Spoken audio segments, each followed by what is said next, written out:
Dentist एवढे महाग का असतात? आपण कोणती टूथपेस्ट वापरायला हवी? टूथब्रश कसा निवडायला हवा? फ्लोराईड दातांसाठी चांगलं असतं की नसतं? प्रदूषणाचा दातांवर काही परिणाम होतो का? फ्लॉसिंग करायची खरंच गरज आहे का? पुरुषांचे टूथब्रश इतके अस्ताव्यस्त का असतात? माउथवॉश रोज वापरावा का? दातांचे सहज टाळता येणारे विकार कोणते आहेत आणि ते कसे टाळायचे? या सगळ्यांची उत्तरं आपण जाणून घेणार आहोत आज डेंटिस्ट झालेली माझी शाळेतली वर्गमैत्रीण डॉक्टर सायली आयरे हिच्याकडून. डॉक्टर सायली गेल्या 8 वर्षांपासून या क्षेत्रात आहे आणि तिने कांदिवलीच्या चारकोपमधील स्वतःच्या क्लिनिकमधून अनेक रुग्णांवर उपचार केले आहेत. चला, आज बरणीवर आपल्या दातांविषयी थोडी चर्चा करूया.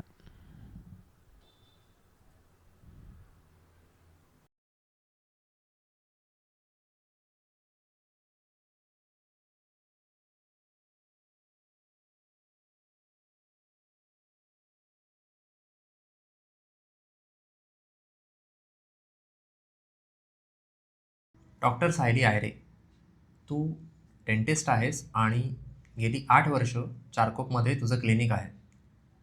मला तुला पहिला प्रश्न असा विचारायचा आहे की तुम्ही डेंटिस्ट मंडळी एवढी महाग का असता?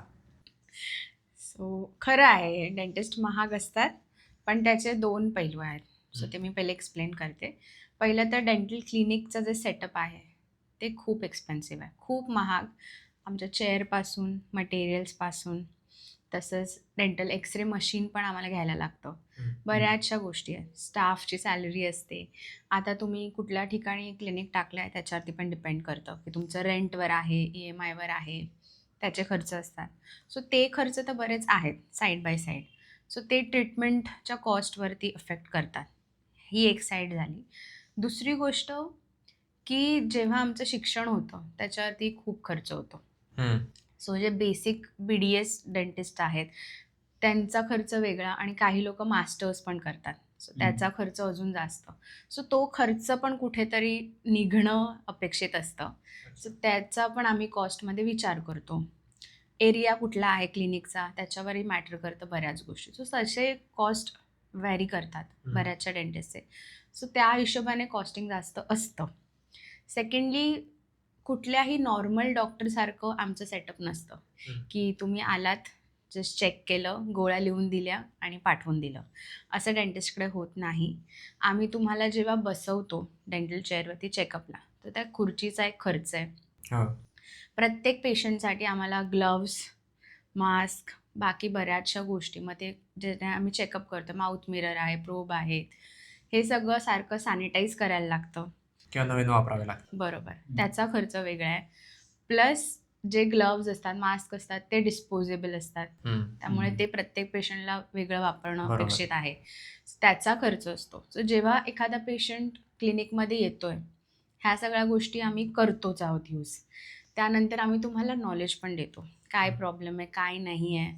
त्याच्यानंतर जर ट्रीटमेंट केलं तर प्रत्येक ट्रीटमेंट, डेंटल ट्रीटमेंट ही अर्धा तास, पाऊण तास तर चालतेच. पर सिटिंग जी आहे प्रत्येक पेशंटची ती जास्त आहे. कुठल्याही क्लिनिकमध्ये तुम्हाला अशी लाईन खूप लागली आहे डेंटल क्लिनिकमध्ये असं दिसणार नाही, कारण अपॉइंटमेंट बेसिस असतात. बरोबर. टाइम जास्त, पेशंट कमी, त्यामुळे पण कॉस्ट व्हॅरी करतं. ओके. आणि लास्ट गोष्ट ही आहे की तुम्ही डेंटिस्टकडे खूप लेट येता. त्याच्यामुळे खर्च जास्त वाढतो.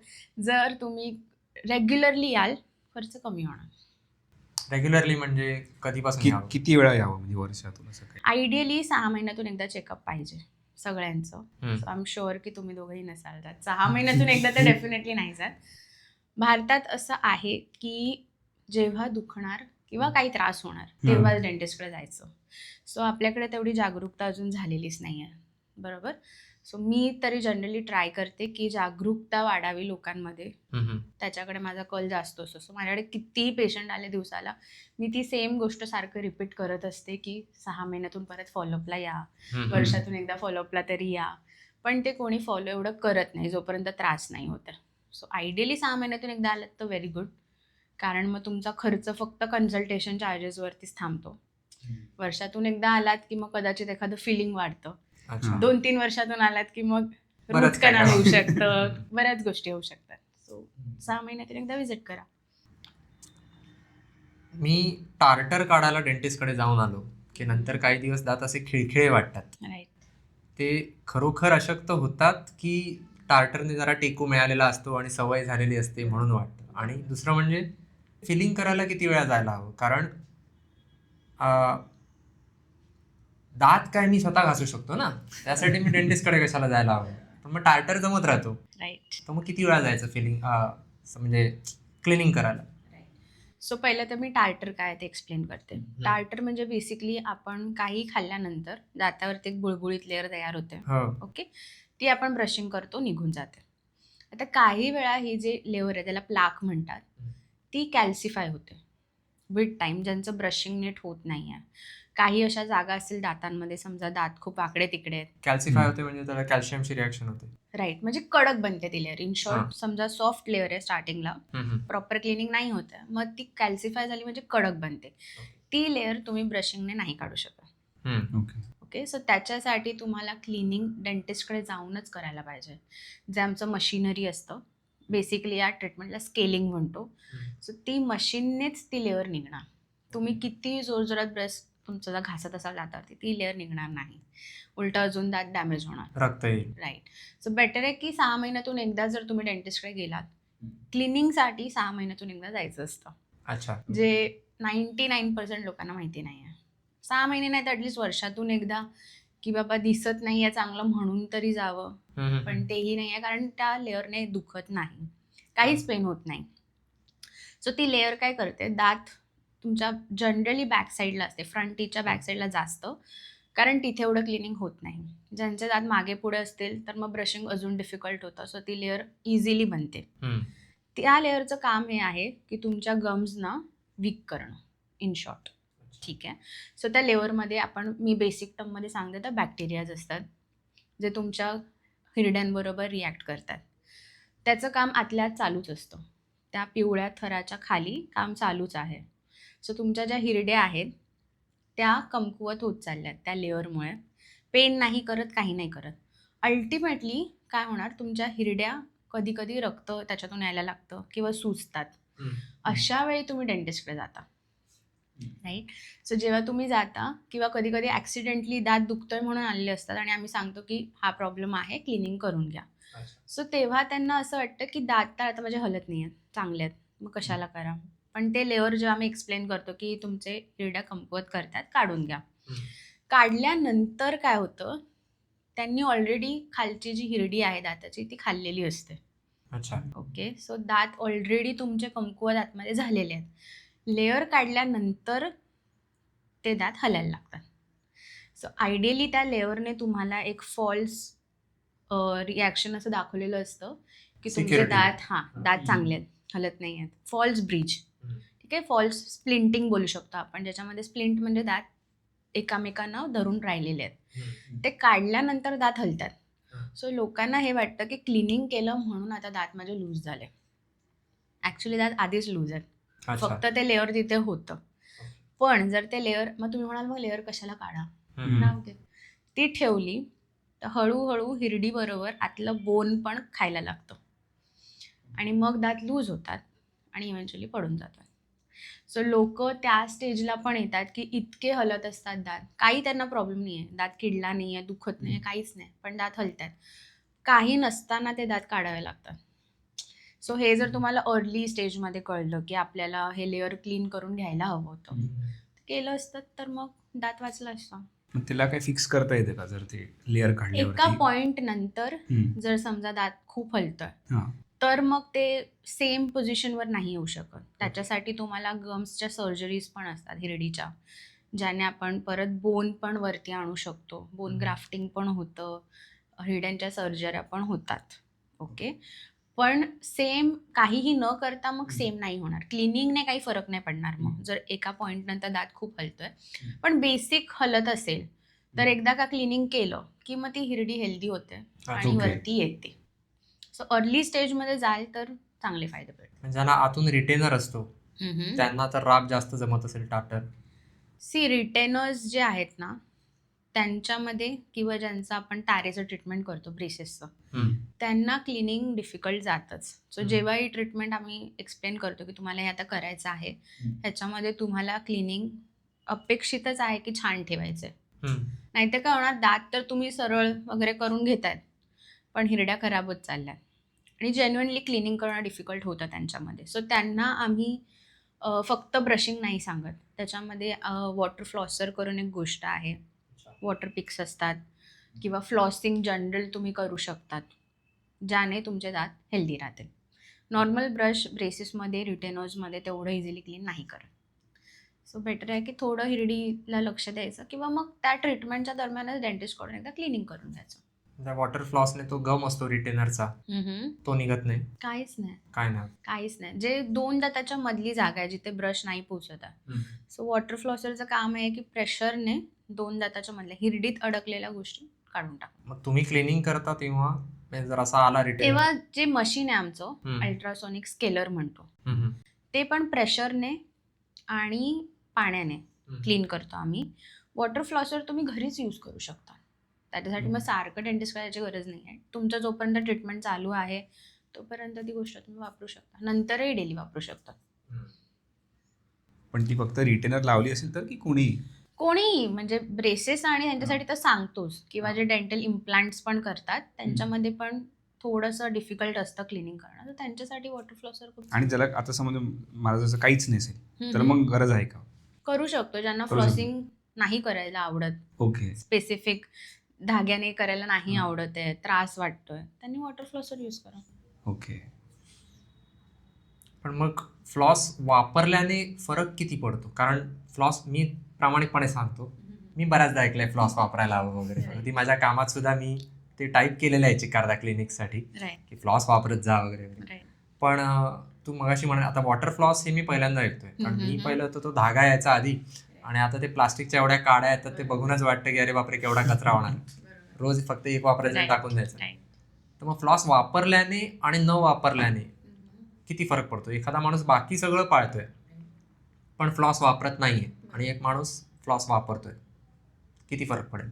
ओके, सो पहिली गोष्ट, डेली रुटीनमध्ये ब्रशिंग बरोबर फ्लॉसिंग असलं पाहिजे.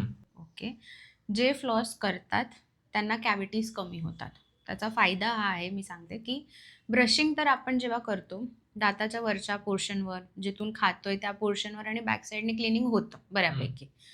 पण फ्लॉसिंगचं काम हे आहे 2 दाताच्या मध्ये जी हिरडी आहे त्याच्यात जर जेवण अडकते ते क्लीन करणं, कारण मेजर ज्या कॅव्हिटीज असतात त्या तिथे स्टार्ट होतात.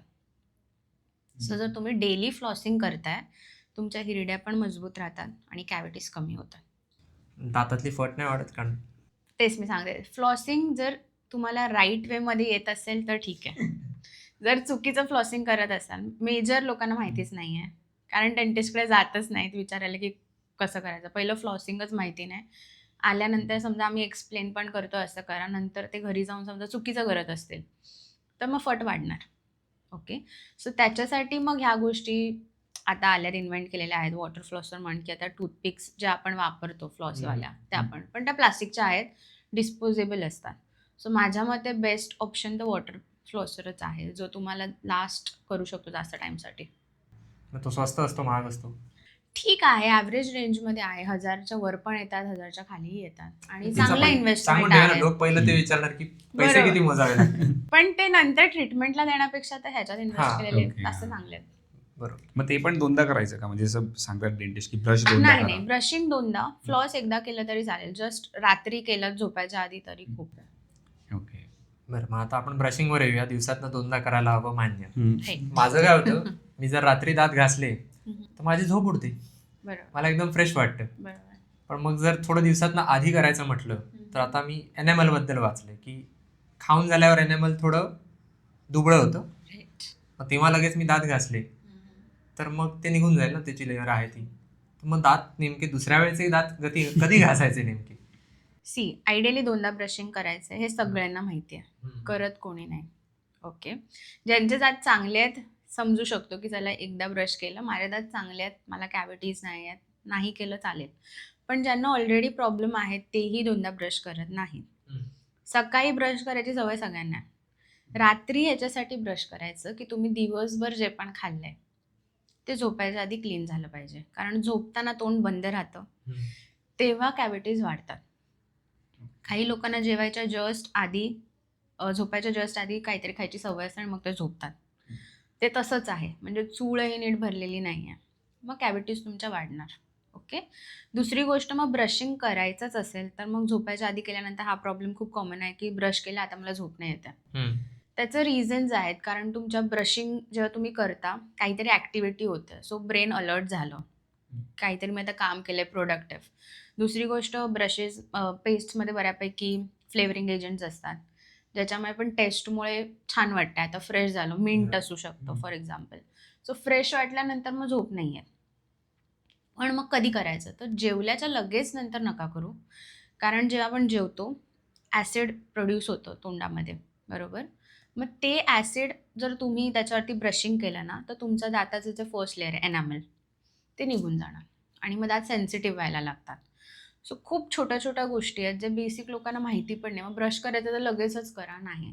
थोडा वेळ थांबा, ॲटलिस्ट 30 मिनिट्स, आणि झोपायचा 1 तास आधी असं ब्रश करून झोपू शकता. मग तुम्ही नॉर्मल टाईमवरती झोपता येतं, काही नाही.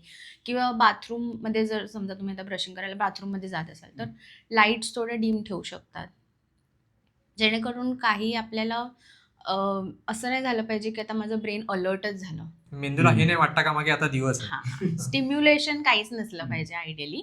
डिम लाईटमध्ये करा किंवा थोडंसं आधी करा आणि मग नंतर नॉर्मल टाईमवरती झोपू शकता, पण लगेच जेवल्यावर नाही. 8ला जेवलो, 9ला दात घासले, 10ला झोपलो असं. बस, हां. पण समजा लेट झोपत असू, 4ला वगैरे झोपत असू तर मग तरीही चालू पण शकतं. मग खाल्ल्यानंतर ब्रशिंग करा. Okay please. असं. झोपू तर कधीही पण शकता, त्याने तासाभर. काही पण फरक लगेच पडत नाही. ओके. नाही, नाही. ओके. फक्त लगेच जेवल्यावर नाही.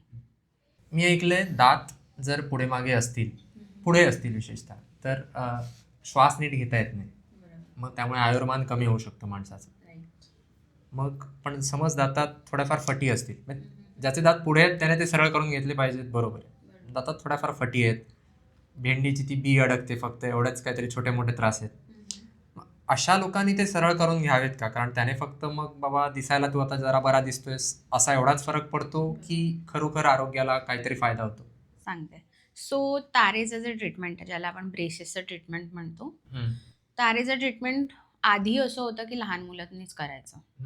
त्याचं पण रिझन जे असायचे की दात मागे पुढे आले आहेत, टाईमवरती दात आले नाही आहेत, किंवा आधीच दात पडलाय, हा दात लेट आलाय आणि मग सगळं डेंटिशन चुकलं, मागे पुढे झालं, मगच तार लावायची, असा आधीचं समज होता आणि लहान मुलंच करू शकतात. पण तसे नाही आहे, एडल्ट्समध्ये पण ब्रेसेसचं ट्रीटमेंट होतं. ओके. आता दात पुढे असणं, ज्याने तू म्हणतो आयुर्मान कमी होतं, होऊ शकतं, कारण ज्यांचे दात पुढे असतात लिप्स बंद होत नाहीत, बरोबर.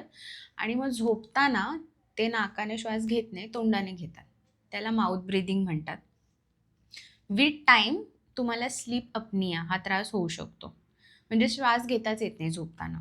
तर त्याने तर भरपूर प्रॉब्लेम्स आहेत, मग तुम्हाला हार्ट रिलेटेड इश्यूज पण होऊ शकतात. सो ट्रीटमेंट करणं डेफिनेटली सांगतो. ज्यांना पण माउथ ब्रिदिंगचा प्रॉब्लेम आहे, जनरली पेरेंट्सच सांगतात की हा नाकाने श्वास घेत नाही, तोंडाने घेतो.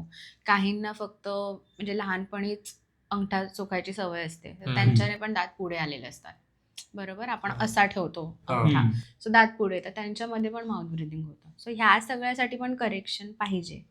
मग आता ते लहानपणीच का, स्कूल टाईममध्ये वगैरे जर तुम्ही डेंटल ऑर्थो ट्रीटमेंट करता ब्रेसेसचं, तर ते कंप्लीट व्हायला 1 to 2 इयर्स आम्ही जनरली सांगतो. त्याच्याहून जास्त पण लागू शकतं, कमीही लागू शकतं. Average time 1 to 2 years.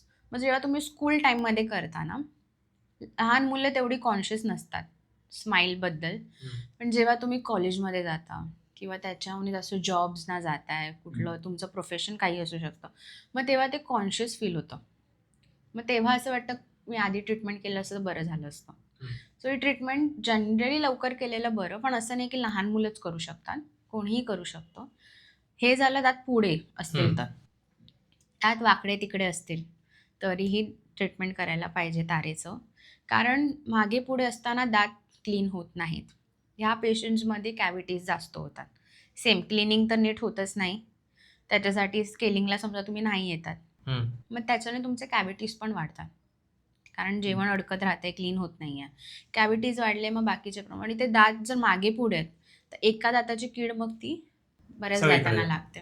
किंवा फटी असतील तर बरोबर. सो फटींमध्ये पण प्रॉब्लेम हा आहे की जेवण अडकणं हा तर वेगळा इश्यू हा. झाला. पण ज्यांना फटी पण आहेत आणि ज्यांचं क्राउडिंग म्हणजे दात मागे पुढे पण जास्त आहेत, दोन्हीमध्ये तुम्हाला कॅव्हिटीज होतात. असं नाही की फटी आहेत तर कॅव्हिटीज नाही होणार, कारण जेवण तर अडकणार, अडकणं. क्लीन नाही होते.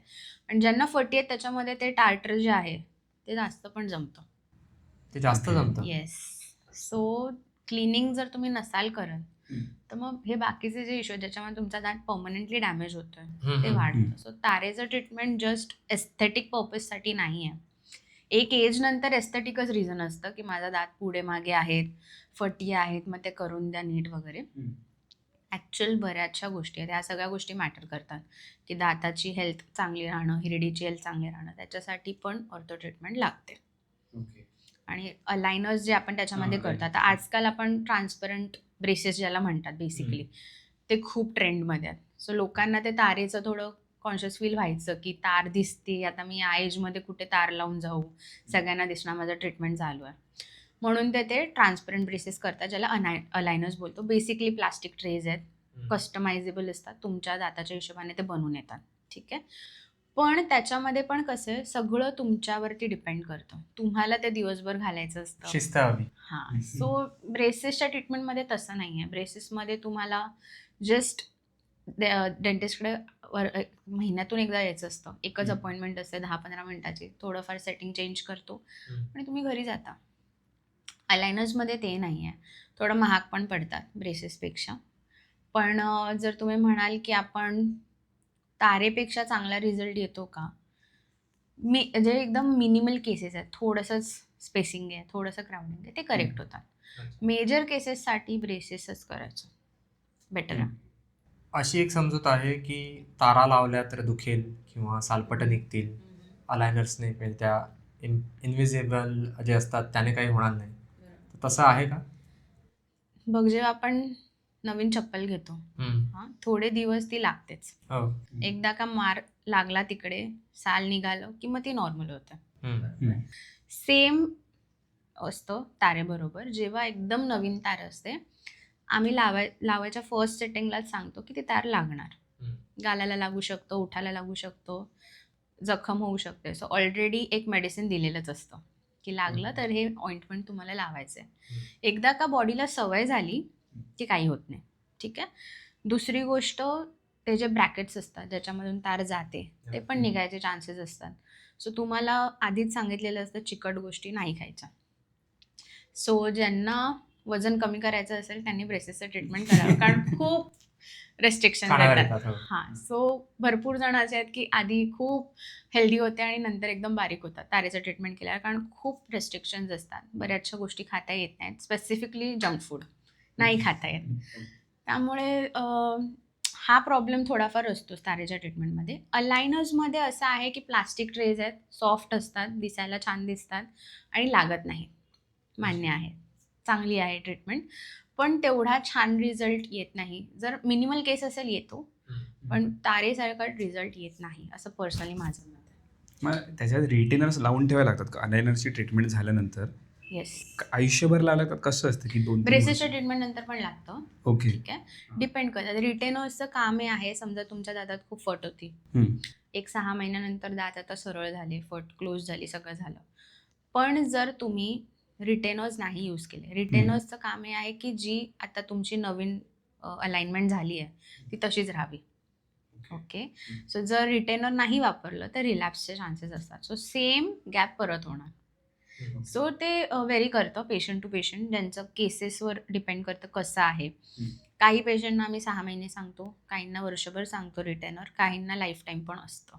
त्याच्यामध्ये आम्हाला वाटतं की रिलॅप्स होऊ शकतो. सो एक पॉईंट नंतर रिटेनर म्हणजे मागच्या दाताला जस्ट एक तार लावतो, ज्याने दात तसेच राहते. त्याने काहीच फरक नाही पडत. एक पॉईंट नंतर बॉडी त्याला ॲडजस्ट होते. ओके. मला आहे. मग समजा एखाद्या कुटुंबात पिढ्यानपिढ्या दात वाकडे तिकडे आहेत, एका कुठल्या तरी पिढीला जाग आली, त्याने जाऊन दात दुरुस्त करून घेतली आणि त्यानंतर मग काही वर्षांनी लग्न बिग्न झालं, म्हणजे लहानपणी त्याचं केलं असेल समज किंवा मोठेपणी काय असेल ते, नंतर त्याचं लग्न झालं, मुलं वगैरे झाली, तर मग त्या मुलांनाही दात वाकडे तिकडे येण्याचे चान्सेस असतात की आता त्यांचं नीट होतं? ओके. सो बघ मी सांगते. समजा आज माझे केस समजा सफेद आहेत. हम्म. ओके. आणि मी डिसाईड केलं आता मला केस निळे करायचे आहेत आणि मी निळे करून आले. पण नंतर माझ्या मुलीचे केस तर निळे नाही येणार किंवा मुलाचे केस निळे नाही येणार. ते केस मग काळे किंवा पांढरेच येणार आहेत जे माझे असतील. हा. सो ते जे अनुवंशिकपणे जे पुढच्या पिढीला जात आहे हा. ते सेमच असतं. ओके. सो जरी जेनेटिकली दुरुस्त होत नाही. नाही, जेनेटिकली तुमचं जॉची साईज, दाताची ठेवण ही चेंज होत नाही. तुला तुझ्या आजोबांकडून बाबांकडून आलेलंच ठेवण भेटते. सेम जॉ असतो, सेम ठेवण असते. थोडेफार चेंजेस असू शकतात पण समजा त्यांनी ट्रीटमेंट केले त्याच्यात तुला काहीच फरक नाही पडणार. कारण जॉ साईज समजा छोटा आहे तर मग सगळे दात बसणं पण डिफिकल्ट होतं. हम्म. अशा वेळी मग क्राउडिंग असू शकतं. ज्यांचे दात ऑलरेडी छान आहेत, छान दात येऊ शकतात. पण जर प्रॉब्लेम आहे ऑलरेडी तर तू करेक्ट केलास तरी नेक्स्ट जनरेशनला सेम प्रॉब्लेम असणार. जनरली आहे. मग जॉ जर छोटा असेल तर मग अक्कलदाढचा प्रॉब्लेम होतोच का मग? येस. अक्कलदाढीचा मेन रिझन हेच आहे. आधीचे जे लोक होते, हम्म. आता आधीच्या पिढ्यांचा जर तू बघशील जॉ साईज पण खूप मोठं होतं आणि त्यांना अक्कलदाढ एकदम छान यायच्या, सरळ पण यायच्या, काहीच प्रॉब्लेम नाही. आता जसं जसं टाइम निघत गेला, इव्होल्युशनच बोलू शकतोस तू, जॉ साईज छोटं झालं. सो अक्कलदाढ आता सगळ्यांना येतात पण आता ती जॉ साईज कमी झाल्यामुळे अक्कलदाढीला यायला टाइमच नाही. सगळे दात येतात आणि मग अक्कलदाढ येते. बरोबर, 17 ते हां. 25 किंवा कधी कधी 30 वर्षापर्यंत पण येते. मग ती जागाच नाही आहे यायला. अक्कलदाढीचा मेन प्रॉब्लेम हाच होतो की ते इम्पॅक्टेड राहतात, आतमध्येच अडकतात. सो मेजर केसेसमध्ये त्याच्यामुळेच दात काढावे लागतात अक्कलदाढा. जर त्या प्रेशर देतात पुढच्या दातांना मग ते दात पण खराब होतात. सो मी माझ्या केसेसमध्ये जनरली अक्कलदाढ काढायला सांगते. पण जर छान आली आहे, काहीच प्रॉब्लेम नाही आहे, सरळ आली आहे, वाकडी नाही आहे, पुढच्या त्याला काही त्रास नाही देत आणि त्याने खाता येते तर ठेवायची. अदरवाईज अक्कलदाढ कधीही काढलेली चांगली. जर त्याने त्रास होतोय तर वाचवायच्या वगैरे फंदात नाही पडायचं. त्रास होतोय ते पेशंटला कळत असेल नसेल. जनरली पेन झाल्यावरच येतात हा. ऑब्व्हियसली. आणि बरेचसे असे केसेस आहेत की ज्याच्यामध्ये त्यांना माहितीच नाही अक्कलदाढ आहे आत, हम्म. ओके. कारण इम्पॅक्टेड असते, अडकलेली आहे. मग ते एक्सरेमध्ये समजतं बरोबर. किंवा कधी कधी दुसऱ्या दातासाठीच आल्यात त्याच्यात तो दात दिसतोय. मग तेव्हा सांगतो की तुम्हाला हे दात काढून घ्यायला पाहिजे, ह्याच्याने पुढचा दात ऑलरेडी खराब झालाय, तो दुखतोय किंवा अचानक पुढचे दात दुखतायत, काहीच रिझन नाही आहे, प्रॉब्लेम इकडे आहे. मग अक्कलदाढ काढल्यानंतर तो प्रॉब्लेम सॉल्व्ह होतो. मग त्याने विजनवरती काय फरक पडतो का? खूप मोठं मिथ आहे, खूपच मोठं, की दात काढल्यानंतर म्हणजे माझ्याकडे जेवढे एजेड पेशंट येतात त्यांना तर हा प्रॉब्लेम आहेच. म्हणजे त्यांच्या तोंडामध्ये ऑलरेडी 10 दात नाही आहेत पण तो एक खराब दात जो त्रास देतोय तो काढल्यावर डोळे माझे खराब होणार आहेत असं एक समज आहे. माहित नाही का, काही संबंध नाही आहे. दाताची नस आणि डोळ्याचं काही कनेक्शन नाही आहे. हे कुठून आलंय मला काही आयडिया नाही आहे का असं वाटतं. पण मग अक्कलदाढ येत असताना वेगवेगळ्या लोकांना, काही जणांना अजिबात त्रास होत नाही, येते आणि कळत पण नाही कधी झालं. माझं तसंच झालं, मला अक्कलदाढ आली, मला कळलं पण नाही. आणि काही जणांना ताप बीप भरतो, काही जणांना काय जुलाब होतात. हे का होतं?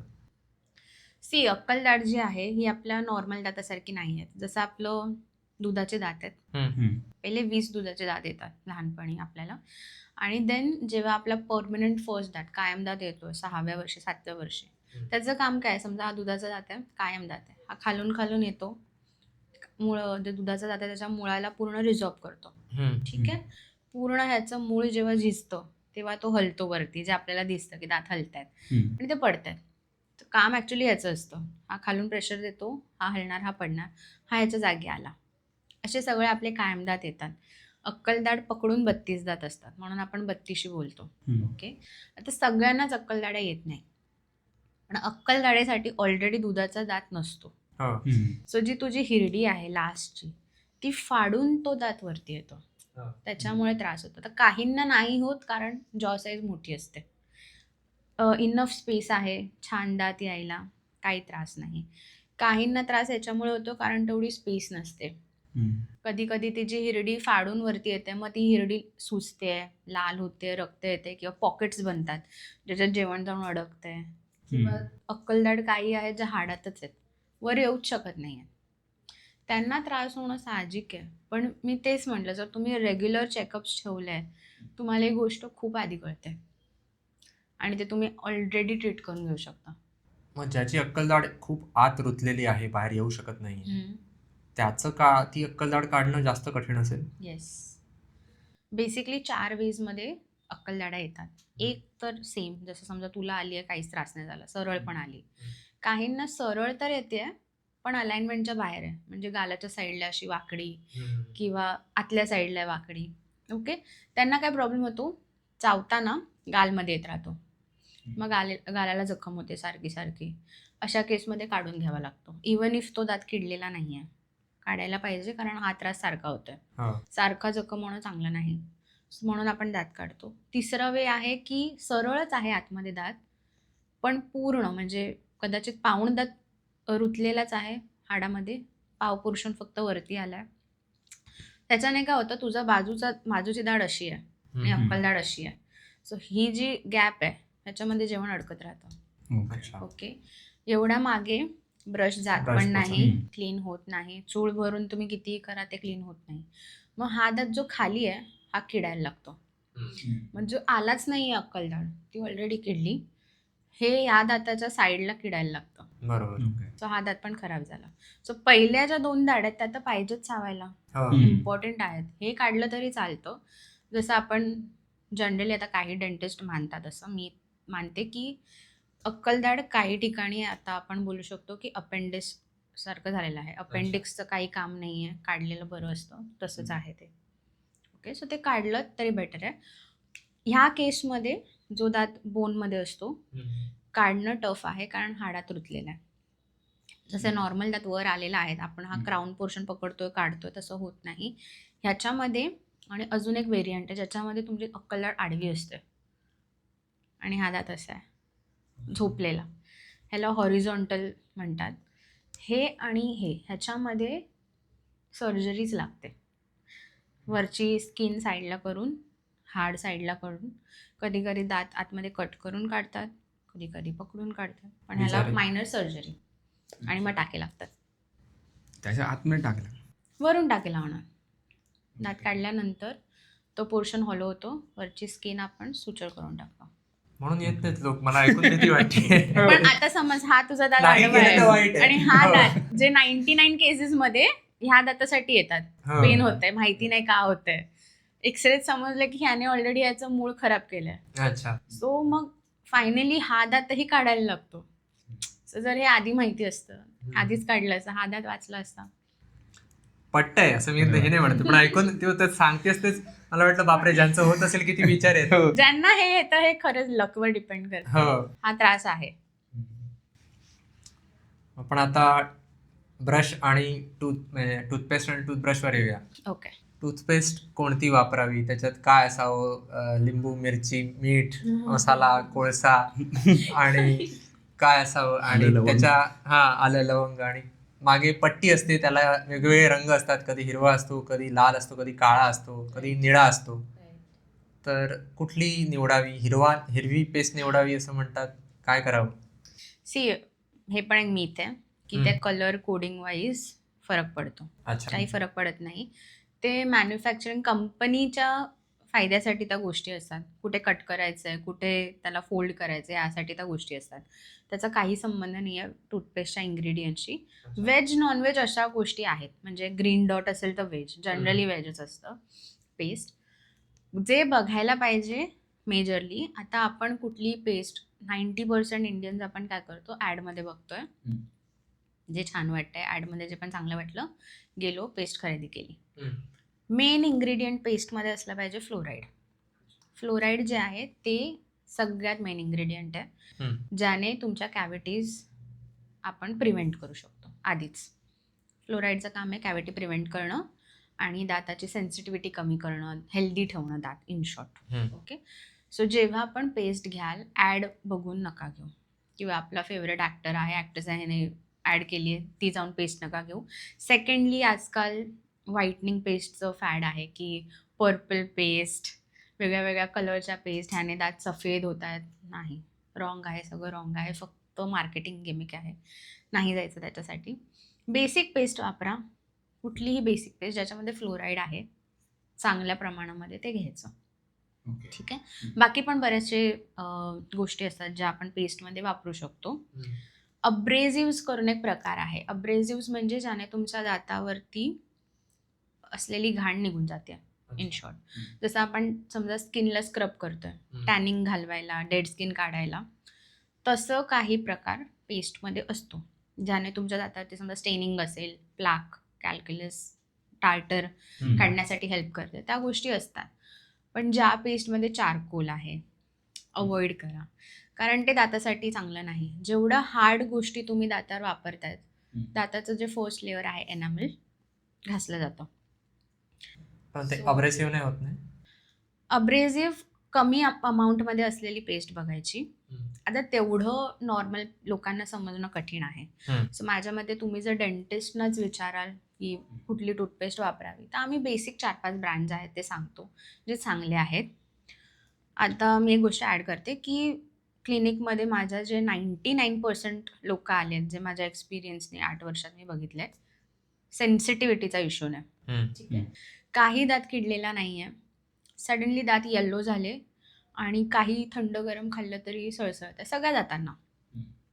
सो माझा फर्स्ट क्वेश्चन असतो पेस्ट कोणता आहे, आणि त्यांचा आन्सर असतं आयुर्वेदिक पेस्ट. आम्ही कंपनी सांगू शकत असेल तर मी सांगेन, बट त्या नका वापरू. ज्याच्यामध्ये आयुर्वेदिक आहेत काही कामाचे नाही आहेत. आयुर्वेदिक गोष्टी जर तुम्ही ती पेस्ट पण हातावर घ्याल ना, चरचरीत आहे एकदम, ती गोष्ट तुम्ही रोज दातार लावताय. ठीक आहे. त्याच्यात जर तुम्ही ब्रशिंग पण हार्ड करतायत, जसं आपण अगदी टाईल साफ करतोय तसं जोरात त्या पेस्टने, त्यात वरची जी लेअर आहे दाताची ती कम्प्लिटली निघून जाणार. त्यात जर तुम्हाला 2दा ब्रश करायची सवय असेल अशा लोकांना, मग तुम्ही ती चूक 2दा करतायत. सो आयुर्वेदिक पेस्ट मी कम्प्लिटली नाही सांगते. ज्याच्यामध्ये क्लोव्ह ऑइल जसं याने सांगितलं असलं पाहिजे. क्लोव्ह ऑइल कधी कधी इमर्जन्सीला, समजा आता आज डेंटिस्ट क्लिनिक बंद आहे, तुम्ही कुठे बाहेर असाल, इमर्जन्सीसाठी आम्ही पण सांगतो की क्लोव्ह ऑइल समजा तुम्ही कॉटन बॉलमध्ये थोडंसं घेऊन त्या दाताजवळ ठेवा, टेम्पररी रिलीफ मिळू शकतो. सो क्लोव्ह ऑइल ठीक आहे पेस्टमध्ये असणं, पण बाकी जे अब्रेझिव्ह गोष्टी असतात काहीच गरज नाही आहे. मिठाने वगैरे दात घासायची काहीच गरज नाही. किंवा दंतमंजन वगैरे असतात ते. नाही, खूप हार्ड पडतं दातावरती. पहिलं लेअर खूप आपलं नाजूक आहे, नाजूक नाही ॲक्च्युली खूप हार्ड असतं. सो जर तुम्ही ती लेअर काढून टाकताय, दात स्ट्रॉंगेस्ट सबस्टन्स आहे आपल्या दातातला, तोंडातला म्हणा किंवा ओव्हरऑल बॉडीमधला, एवढा स्ट्रॉंग घटक तुम्ही ब्रशिंगने त्याची फर्स्ट लेअर काढलीत, ओके. म्हणजे ते किती डेंजरस आहे. जे पण तुम्ही वापरताय, अब्रेझिव्स बोल किंवा वरून तुम्ही काहीही लावा, त्याची काहीच गरज नाही. बेसिक पेस्ट, बेसिक इन्ग्रेडियंट्स डेंटिस्टने रेकमेंड केलेलं वापरा, सिम्पल. ओके. फ्लोराईडचा विषय निघाला. फ्लोराईड आता किती प्रमाणात असायला हवं? कारण जर बरेच जण बोरवेलमधलं पाणी वापरावं लागतं लोकांना, त्याच्यामध्ये फ्लोराईड असू शकतं. राईट. तर मग त्याचं प्रमाण कमी अधिक झालं, जास्त झालं, मग अशा लोकांनी फ्लोराईड नसलेली टूथपेस्ट मिळते का? येस, मिळतं. सी, हा चांगला टॉपिक आहे. ॲक्च्युली असे केस एक नाही म्हणजे बरेच केस आलेत, पण मी सांगते की त्यांचे दात जे असतात ना, अशा लोकांचे जे बोरवेलने पाणी पितात, जनरली राजस्थानकडचे लोक माझ्याकडे जनरली ते पेशंट्स येतात, मेजॉरिटी त्यांच्यामध्ये दात येल्लो आणि ब्राऊन असं पूर्ण लाईनच असते दातावरती. अच्छा. दातच तसे आलेत. आडवे, हां, म्हणजे आडवी आडव्या line. रेषा आहेत Yes, दातावर. yes. म्हणजे लहानपणापासून समजा त्यांच्या आई पण तेच पाणी पिते, प्रेग्नेंट असताना असू शकतं, किंवा तेही लहानपणापासून तेच पाणी पितात दात येताना वगैरे. सो त्यांचे दात तसेच असतात, फ्लोराईड कंटेंट जास्त असतं. पण ह्या पेशंट्समध्ये कॅव्हिटीज कमी असतात. अच्छा. ओके. ठीक आहे. सो बेसिक जे आपले पेस्ट आहेत ना, जनरली जे मार्केटमध्ये अवेलेबल आहेत, ॲडिक्वेट अमाऊंट ऑफ फ्लोराईडच असतं. ठीक आहे. त्याच्यामुळे तुम्हाला एक्स्ट्रीम काही होत नाही. अडल्ट एजमध्ये तर आपण स्वॉलो पण नाही करत. लहान मुलांमध्ये जनरली फ्लोराईडचं कंटेंट कमीच असतं किंवा त्यांचे नॉन फ्लोराईडच टूथपेस्ट असतात. अच्छा. आपले जे पण पेस्ट आहेत त्याच्यामध्ये जेवढं इनफ आहे तेवढंच फ्लोराईड असतं. So safe to use. Okay. कोणतीही आपली जी आता मार्केटमध्ये अवेलेबल पेस्ट आहे तुम्ही वापरू शकता, काही प्रॉब्लेम नाही आहे. पण मग फ्लोराईड नसलेल्या म्हणजे त्या लहान मुलांसाठीच्या टूथपेस्ट राजस्थानच्या मंडळीने वापरायला हव्या कसं? नाही लहान मुलांचे जे पेस्ट आहेत ना एकदमच सेफ टू यूज असतात, हम्म, कारण ते थुंकत पण नाहीत, हम्म. राईट. हम्म. बऱ्याच एजपर्यंत ते गिळतच असतात, त्यामुळे अशी पेस्ट पाहिजे जी सेफ आहे, पोटात गेलं तरी काही त्रास नाही होणार. सो त्यांना बेसिकली जी पेस्ट आपण देतो, आजकाल फ्लोराईडवाले पण देतात, काही अच्छा. प्रॉब्लेम नाही आहे. कंटेंट थोडं कमी पाहिजे आणि पेरेंट्सचं लक्ष पाहिजे ब्रशिंग करताना, किंवा तुम्ही स्वतःच पेरेंट्सने ब्रशिंग केलेलं चांगलं असतं. ब्रश करा आणि त्यांना थुंकायला सांगा. बेसिकली सवय लावणं इम्पॉर्टंट आहे लहानपणी. मोठ्यांमध्ये तर ऑलरेडी सवय झाली, तरी समजा चुकीचं ब्रशिंग होत आहे, तर मग ते कमी करायचं असेल तर पेस्ट चांगली, ब्रश चांगलं, योग्य. मग अशी कुठली उदाहरणं आहेत का ज्याच्यात मोठ्यांना वापरायचं आहे, जे अशा भागात राहत आहेत जिथे त्यांना बोरवेलचं पाणी वापरण्याशिवाय पर्याय नाही आहे, तर मग त्यांच्यासाठी कुठल्या टूथपेस्ट? बेसिक कोलगेटची तुम्ही साधी त्याच्यात पेस्ट जे वापरू फ्लोराईड शकता. आहे त्याने फरक नाही पडत? नॉर्मल अमाऊंट आहे फ्लोराईडचं, काहीच प्रॉब्लेम नाही होणार, हेवी नाही पडणार त्यांना. मग ज्यांच्या दातावर अशा रेषा उमटलेल्या आहेत त्यांना ते दात विचित्र दिसत आहेत, या पलीकडे काही त्रास होतो का? नाही, काहीच त्रास नाही. फ्लोराईडचा काही त्रास नाही? नाही, त्यांना एस्थेटिकच इश्यू असतो ओके. की दात असे दिसतात. पण त्या केसमध्ये आम्हाला त्यांना एस्थेटिक ट्रीटमेंटच द्यावं लागतं, समजा खूप कन्सर्न असेल तर. अदरवाईज आम्ही नाही सांगत. जर त्यांनाच कन्सर्न आहे की मला चांगलं नाही वाटत आहे, तर मग त्या केसेसमध्ये त्यांना विनियर्सचा एक ऑप्शन असतो, म्हणजे दातावर बेसिकली कॅपिंग, स्माइल डिझाईन करून घेऊ शकतात. हा ऑप्शन आहे अवेलेबल. हे मगाशी क्लो ऑइल म्हणालात ना, तर ते काय करतं क्लो ऑइल? क्लो ऑइल जनरली तुमचं पेन नम करायचं काम करतं, बाकी त्याने काय टेम्पररी, होतं? बाकी ओके. काही नाही. त्याच्यामध्ये तुम्ही म्हणाल की अँटी मायक्रोबायल, हम्म. बॅक्टेरियल काही क्वालिटीज असेल थोड्याफार अमाऊंटमध्ये, हम्म. पण दातासाठी परमनंटली म्हणाल तर क्लो ऑइलने काही होणार नाही. ओके. टेम्पररी थांबू शकतं, ट्रीटमेंट नेसेसरी आहे. ऑइल पुलिंग हा काय प्रकार असतो आणि काय दात चांगले राहतात का ऑइल पुलिंग केल्याने? ऑइल पुलिंग जेवढं मला माहिती आहे, आय थिंक अनुष्का शर्माने सांगितलेली गोष्ट आहे, तेव्हापासून फेमस झाले लोकांमध्ये. बरेच पेशंट येऊन विचारतात की ऑइल पुलिंग काय मॅम, आम्ही बघितलं बऱ्याच रील्समध्ये, व्हिडिओजमध्ये. Oil pulling basically coconut oil तुम्ही सकाळी उठल्यावरती तोंडामध्ये ठेवू शकता. ओके, तोंडामध्ये फिरवायचं 3-4 वेळा आणि देन स्पिट करायचं. ह्याचे बरेचसे फायदे आहेत. मी ओरल च्या हिशोबाने सांगते काय फायदे आहेत. तर कोकोनट ऑइल जसं आपल्याला माहिती आहे की चांगलं आहे, ओव्हरऑल बॉडीसाठी तर चांगलंच असतं, स्किनसाठी चांगले, केसासाठी चांगले, सगळं. तोंडामध्ये अँटी मायक्रोबायल प्रॉपर्टीज त्याच्यामध्ये आहेत, सो कॅव्हिटीज कमी होतात. Okay. First thing. Second thing, ज्यांना बॅड ब्रेथचा इश्यू असेल तो कमी होतो. मग ते दर दिवशी करावं लागतं? डेली केलेलं खूप चांगलं, ओके. खूप चांगलं आहे. बऱ्याच लोकांना माहिती नाही, आता जे व्हिडिओज वगैरे बघतात त्यांनाच माहिती असेल. आता कन्सेप्ट आहे, कन्सेप्ट आधीपासून, पण आता समजलं आहे. सो ज्यांना माहिती आहे करू शकतात, काहीच प्रॉब्लेम नाही. डेली. ओके. डेली करण्याचा वेळ जाईल त्याचा काहीच मुद्दा आहे नाही, ना? 2-3 मिनिटाचं काम आहे. फक्त तोंडामध्ये ऑइल घ्यायचंय, 3-4 वेळा स्कॉश करायचा. जसं तुम्ही फिरवताय तोंडामध्ये, कम्प्लिटली सगळ्या साईडला गेलं, थुंकून टाकायचं, बस. माउथवॉश वापरतो तसंच सेम. ओके. माउथवॉश वापरावं की नाही? डायबिटीज असेल तर त्यात साखर असते, काय असतं? सेम माझ्या मते माउथवॉश वापरायला पाहिजे. डेली वापरलेला पण चांगला, पण काही लोकांना सूट होतो, काहींना नाही होत. ओके, प्लस तुमचं माउथवॉशमध्ये काय कंटेंट आहेत ते पण मॅटर करतं.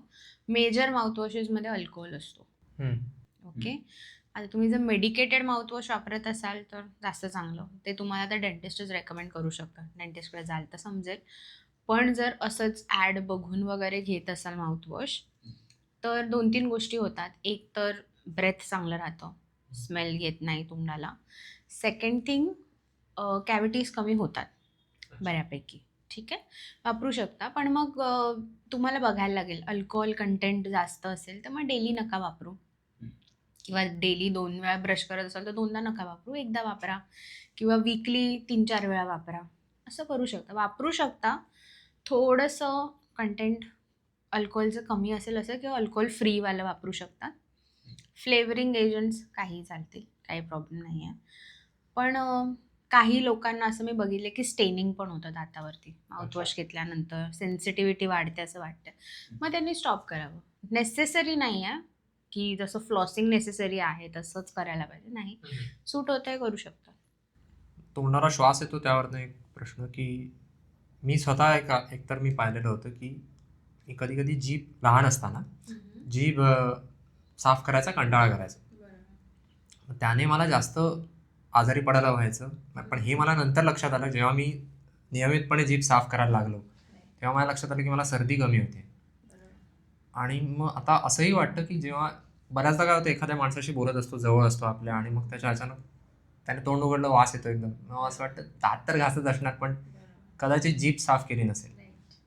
तर असं काही आजार वगैरे वाढतात का त्यामुळे जीभ साफ नीट केली नाही दात नीट साफ केले नाहीत? तोंडाचे स्वतःचे आजार ठीक आहे समजू आहेतच, शकतो yes.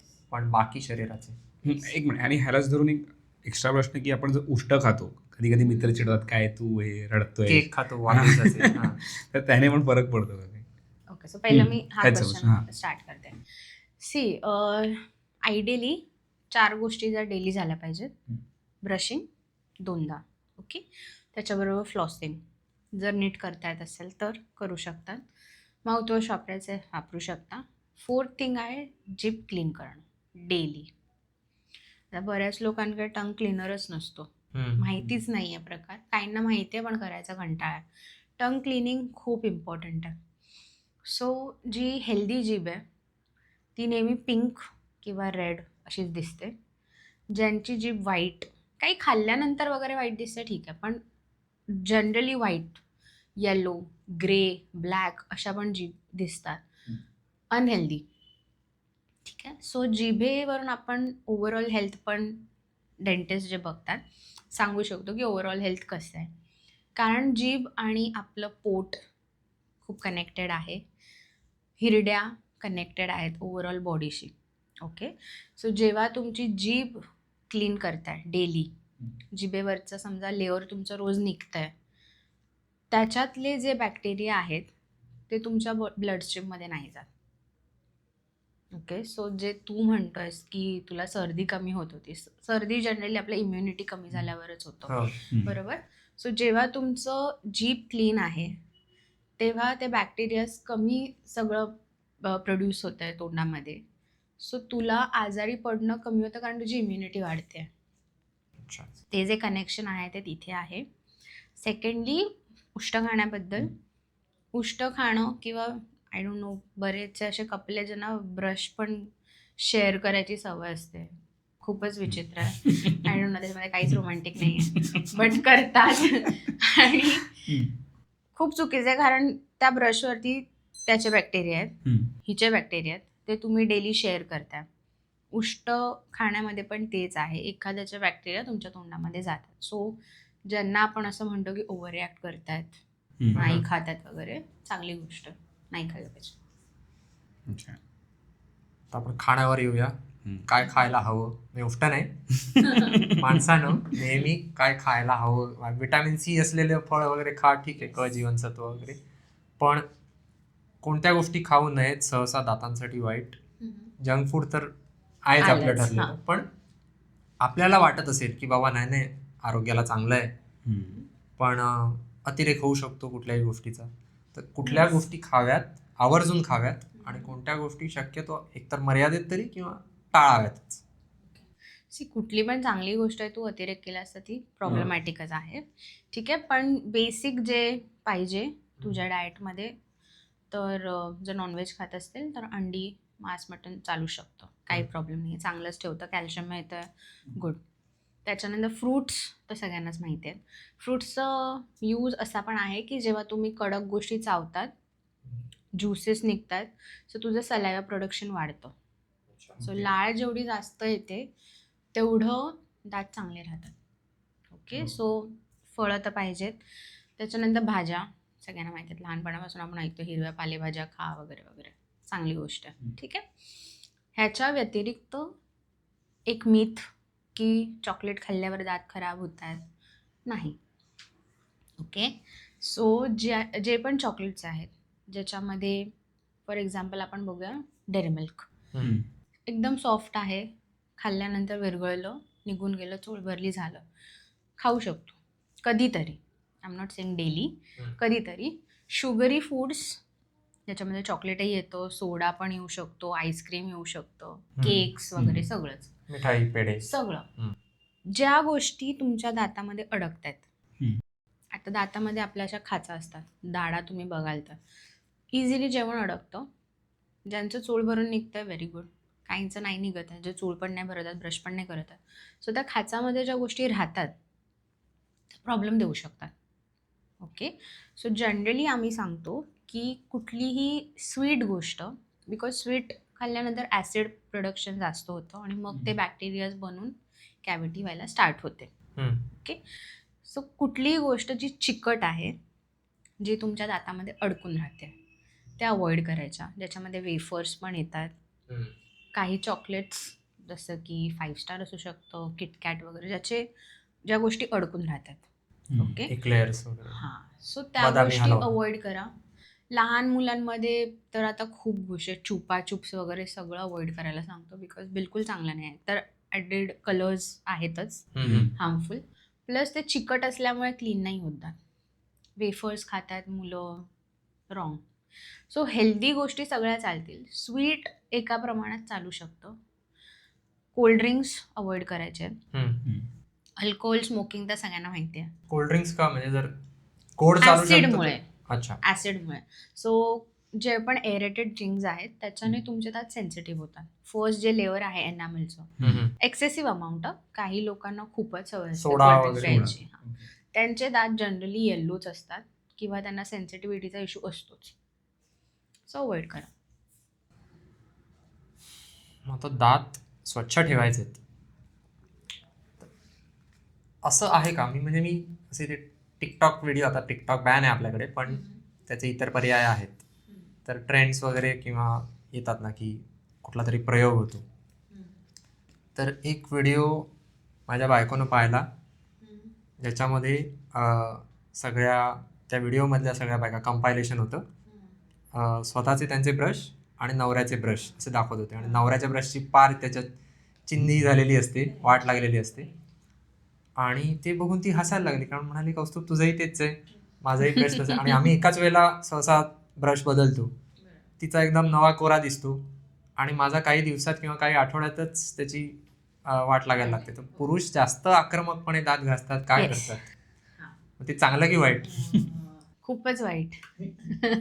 सी, पुरुष ऑब्व्हियसली फिजिकली जास्त स्ट्रॉंग आहेत, मेजरली. सो तो जोर ब्रशिंगमध्ये पण दिसतो. ओके, ब्रश सेम जरी असला, सेम कंपनी, सेम मटेरियल, सॉफ्टच ब्रश आहे किंवा इवन हार्ड पण असेल, जे बल ते लावतात ते जास्तच असतं. ओके, सो तो मेजर फॅक्टर आहे. सो ह्याच्याने हे जे व्हिडिओज आहेत त्याच्यातून हेच सांगायचं आहे बेसिकली, की सॉफ्ट ब्रश वापरा, फर्स्ट थिंग. दुसरी गोष्ट, ब्रशिंग टेक्निक खूप इम्पॉर्टंट आहे. आता माझ्याकडे एवढे पेशंट येतात, खूप कॉन्शियस आहेत दातांना घेऊन, कारण कधीतरी ट्रीटमेंट झालेलं आहे. ज्यांचं ट्रीटमेंट होतं त्यालाच माहिती आहे किती पेनफुल आहे, किती त्रासदायक आहे. सो मग ते शाणे झालेले आहेत की आता आपल्याला ब्रशिंग छान करायचं आहे. मग ते स्वतःहून येऊन विचारणार, मग डॉक्टर पेस्ट कुठलं, ब्रश कुठलं. मेजरली सगळ्यांना हार्ड ब्रश वापरायची सवय आहे, मीडियम टू हार्ड. इंडियन मी जेवढे पण बघते, आता माझ्याकडे पेशंट येतात त्याच्या हिशोबाने मी सांगते, मीडियम टू हार्ड ब्रश. खूप कमी लोक सॉफ्ट वापरतात आणि खूपच कमी लोक एक्स्ट्रा सॉफ्ट वापरतात. सो हे 4 प्रकार तर आहेत, बरोबर. आयडियली सॉफ्टच वापरायला पाहिजे, मीडियम पण नाही. सो जेव्हा तुम्ही सॉफ्ट ब्रश वापरता, तुमच्या एनॅमलवरती कमी प्रेशर पडतं. त्याच्यात जर तुम्ही मेल आहात, एक्स्ट्रा फोर्स लावता, मी असं नाही म्हणते की बायका नाही लावत, बायका पण करतात फोर्सफुली ब्रशिंग. मेल आहात, ओके, हां. मेल त्याच्यात जर तुम्ही मेलात नाही मेल आहात Okay. तर तुम्ही खूप प्रेशर लावता. हां. ओके, सो समज ही आता एनॅमलची लेअर आहे, हे ब्रशिंग असतं, हे सगळ्यात चुकीचं ब्रशिंग टेक्निक. ह्याला आपण हॉरिझॉन्टल ब्रशिंग म्हणतो, आडवं. पुढच्या दातांचं. सगळ्यांना असं वाटतं हे आयडियल ब्रशिंग आहे. पुढच्या मला- दातांचं. सगळ्या दातांचं. अच्छा. समजा हे दात आहेत, हे असे घासतो मेजरली लोक, चुकीचं आहे. तुम्हाला आयडियली ब्रशिंग गोल करायचं असतं, सर्क्युलर असं. जेव्हा तुम्ही असं ब्रश करतात, खूप कमी प्रेशर लागतं, सगळे दात कवर पण होतात. जेव्हा आपण असं घासतो फक्त हिरडी आणि दात ह्याच्यावरती खूप प्रेशर येतं. सो जे पेशंट मी बघते 90% ऑफ द टाईम जे असे घासतायत, हार्ड ब्रश वापरतायत, खूप प्रेशर लावतायत, त्यांच्यामध्ये हिरडी आणि तो दात त्याच्यामध्ये असे गॅप खाचा झालेले असतात. ठीक आहे, त्याच्याने कॅव्हिटीज होतात. फर्स्ट तुम्हाला सेन्सिटिव्हिटी स्टार्ट होते, तेही ट्रीट नाही करून घेतलं, ठीक आहे, कॅव्हिटीज त्याच्यामध्ये होऊन लिटरली नसा दिसतात बाहेर. मग त्याचं रूट कॅनल करायला लागतं just because of faulty brushing.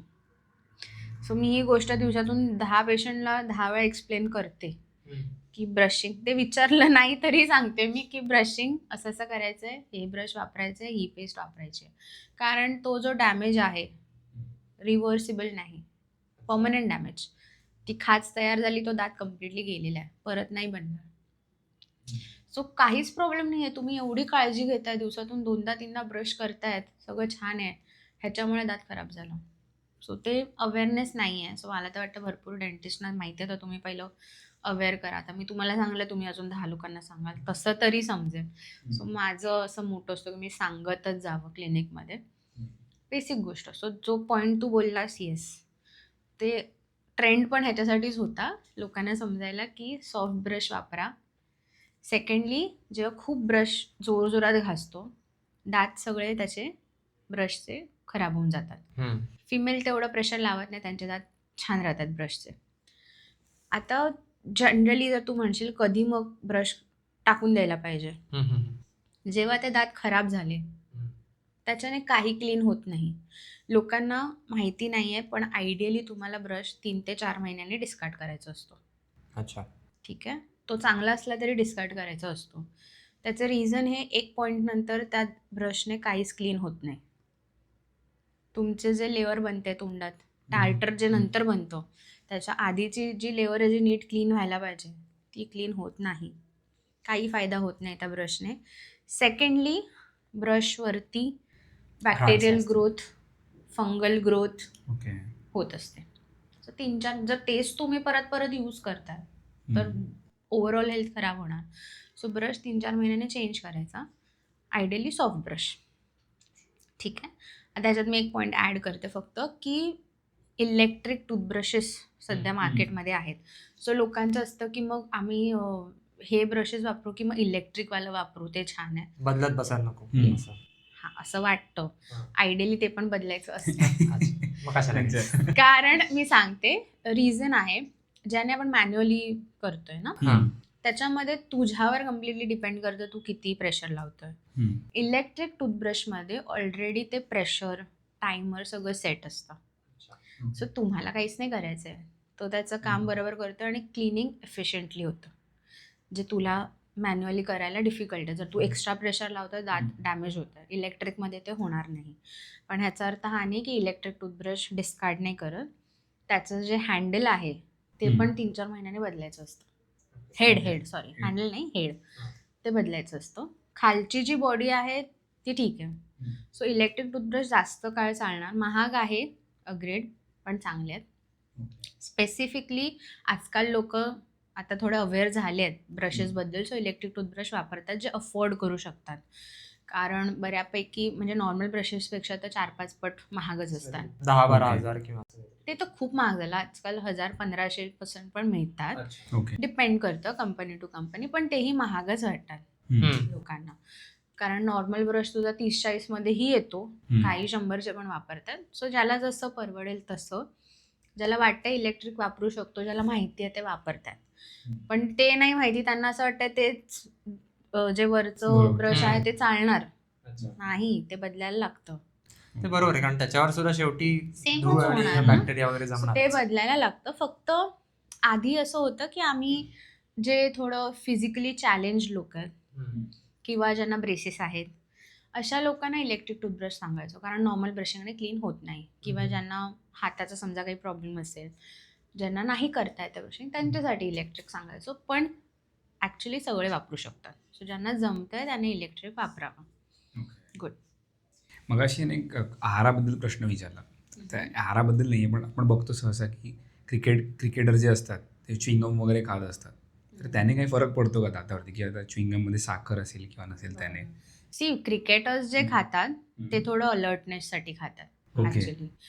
पण जनरली जर तुम्ही गम्स वापरत असाल त्याने फर्स्ट जर तुम्ही आता कधी पण खाल तर तुम्ही ऑब्झर्व करा, थुंकी जास्त जमते. मेन काम ते आहे. शुगर फ्री असेल ऑलवेज गुड, कारण शुगर तसंही चांगलंच नाही आहे ओव्हरऑल हेल्थसाठी, पण दातासाठी तर नाहीच, ओव्हरऑल पण नाही आहे. सो शुगर फ्री चालेल. काम हेच आहे की थोडं जॉ मोमेंट चांगले होतात, एक्सरसाइज झाल्यासारखं होतं आणि थुंकी जास्त येते. सो ह्याच्यात मी ॲड करीन की जेव्हा थुंकी जास्त यायला पाहिजे याचं रिझन पण हे आहे की तुम्हाला कॅव्हिटीज कमी होतात. तोंडामधल्या गोष्टी सारख्या सारख्या निघून जातात लाळेबरोबर. सो जे लोक कमी पाणी पितात, माझ्याकडे असे बरेच पेशंट येतात ज्याच्यामध्ये सगळं छान आहे, सगळं करतात पण कॅव्हिटीज होत आहेत. तर मग एक क्वेश्चन माझा असतो की पाणी पिता का जास्त? जनरली नाही पित. त्यांच्या तोंडाला एक स्पेसिफिक स्मेल असतो जे पाणी कमी पितात. सो त्यांना जे मी विचारते तेव्हा त्यांचं असतं हो मी पाणी कमी पिते. तर जेव्हा तुम्ही पाणी कमी पिता थुंकी कमी बनते, ज्याला आपण थुंकी न बनण्याला बोलतो झिरोस्टॉमिया. सो जेव्हा तुमच्या तोंडात नाही बनत आहे थुंकी, कॅव्हिटीज होणारच. ओके. झेरोस्टॉमिया. झेरोस्टॉमिया. थुंकी बनायला पाहिजे, ज्याला नाही आहे थुंकी हां. त्या कंडिशनला. सो पाणी खूप इम्पॉर्टंट आहे. डाएटमध्ये जर तुम्ही फ्रूट्स वगैरे सगळं ॲड करतात, पाण्याचं कंटेंट पण ॲडेक्वेट पाहिजे. डिपेंड करतं बॉडी वेटवरती सगळं, बट आयडियली तुमच्या बॉडीला ॲडेक्वेट पाणी पाहिजे की जेणेकरून तोंड सुकलेलं नसलं पाहिजे. तोंड सुकत असेल तर प्रॉब्लेम आहे. दातांचे असे कोणते विकार असतात जे तुला बऱ्याच जणांमध्ये सापडतात, बऱ्याच जणांमध्ये आढळून येतात, पण खरं तर ते सहज टाळता येण्यासारखे असतात आणि त्यावर कोणी बोलत नाही? म्हणजे आहेत बऱ्याच लोकांमध्ये, पण त्यावर कोणी बोलत नाही. मेन स्वेलिंग गम्सचं, दात हलणं, जे मी पहिलंच कव्हर केलंय की ते लेअर काढून घेतलेलं नाही आहे टार्टरचं. हां. सो जेव्हा ते लेअर तुम्ही काढून नाही घेत, दातातून रक्त येणं, स्वेलिंग येणं, स्मेल येणं, दात हलणं, सगळ्या गोष्टी आहेत. ओके, हे खूप कॉमन आहे लोकांमध्ये, पण त्याचं रिझनच नाही माहिती आहे की क्लिनिंग न केल्यामुळे होतं आहे. बरोबर. सो क्लिनिंग केलं 6 महिन्यातून एकदा, नसेल जमत वर्षातून तरी एकदा, कारण ती प्रिव्हेंटिव्ह ट्रीटमेंट आहे. ॲक्च्युअल ट्रीटमेंट तर तुम्ही जेव्हा लेट येता तेव्हा होते. जर तुम्ही 6 महिन्यातून एकदा करताय म्हणजे तुम्ही सगळं फक्त प्रिव्हेंट करताय. छान हिरडी राहते, काही प्रॉब्लेम नाही आहे. हे एक रिझन झालं. ह्याच्याने दुसरा फायदा हा होतो, जे त्या टार्टरमध्ये बॅक्टेरियाज आहेत ते तुमच्या हिरडीबरोबर तर रिॲक्ट करतात, ते रक्ताबरोबर पण रिॲक्ट करतात. सो ते बॅक्टेरिया जात आहेत पोटामध्ये, तुमच्या रक्तामध्ये. सो एक कनेक्शन आहे असं. ज्यांना हिरड्यांचे प्रॉब्लेम असतात त्यांना डायबिटीस, त्यांना हार्ट इश्यूज असतात. ओके, सो व्हाईस वर्सा, ज्यांना डायबिटीस आहे त्यांच्यामध्ये हिरडी प्रॉब्लेम, ज्यांना हिरडी प्रॉब्लेम त्यांच्यामध्ये डायबिटीस, हे आहेच. ज्यांना ते टार्टर काढून घेत नाही आहेत त्यांना ॲथेरोस्क्लेरोसिस म्हणजे हार्टचा इश्यू, ज्याच्यामध्ये तुम्हाला ब्लॉकेज होणं, या सगळ्या गोष्टी आहेत. सो ज्यांचं ऑलरेडी आता बायपास झालं आहे, सर्जरीज झालेल्या आहेत, त्यांना ते स्पेसिफिक डॉक्टर पण सांगतात डेंटिस्टकडून रेग्युलरली क्लिनिंग करून घ्या. असे बरेच पेशंट आहेत. मग हे तुम्ही जर आधी केलं असतं तर हा प्रॉब्लेम नसता झाला. सो कनेक्शन माहितीच नाही आहे लोकांना की एवढा मोठा सिस्टमिक ओव्हरऑल बॉडीवर पण परिणाम होतोय. सो जर क्लिनिंग तुमचं डेली असेल, छान, व्हेरी गुड. पण जे मशीनचं क्लिनिंग आहे ते करणं खूप इम्पॉर्टंट आहे, कारण हिरडीच्या खालून तुम्ही डेली ब्रश नाही करत आहात, त्याच्यासाठी तुम्हाला मशीन पाहिजे. सो डेंटिस्टकडे रेग्युलरली व्हिजिट करा, हा प्रॉब्लेम सॉल्व्ह होईल. सेकंड थिंग, जेव्हा दात दुखतो तेव्हाच डॉक्टरकडे जायचं, त्याच्या आधी नाही. दात फक्त काळा दिसतोय, बघतोय आरशामध्ये काळा दिसतोय, दुखत नाही आहे. हळूहळू खड्डा झाला, जेवण अडकतंय, दुखत नाही आहे, ठीक आहे. काहीतरी टूथपिक करून काड्या वगैरे घालून क्लीन करतोय, ठीक आहे. सडनली जेव्हा थंड गरम खाल्ल्यावर हलकं हलकंसं समजायला लागलं, मग डेंटिस्टकडे जाणार, किंवा काही ते पण अवॉइड करतात. दुखायला लागल्यावर त्याच्यात पण पहिलं मेडिकलमध्ये जाऊन असंच गोळी घ्या, ऑनलाईन काहीतरी बघा, करा, म्हणजे घाबरून नसेल मे बी, किंवा खर्च नसेल करायचा, असंही असू शकतं. अवॉइड करतात आणि मग तो दात रूट कनालवर जातो. रूट कनाल म्हणजे मग तो दात आम्हाला तुमचा नसा पूर्ण साफ करावा लागेल. टेक्निकली डेड झाला मेलेला दात. सेव्ह करतोय पण दात मेला. तेवढ्या पुढपर्यंत तुम्हाला जावं लागतं. आणि ह्याच्या व्यतिरिक्त मग तेही केलेलं नाही आहे लोकांनी, की मग एक पॉईंट नंतर ती नस दुखून गोळ्या घेऊन ती मेली आतमध्ये. तो दात ॲक्च्युली डेड आहे आता. हळूहळू तुटून गेला. फक्त मुळं राहिली आहेत. त्याच्यावर कधीतरी दुखलं, सूज आली, पस झाला, मग येणार, मग तो काढणार. ओके. सो जी गोष्ट तुमची कन्सल्टेशन 6 महिन्यातून एकदा समजा 200-500 रुपयात होते, नाही केलं वर्षातून एकदा फक्त फिलिंगसाठी जरी गेलात 1000-2000 काम होतं.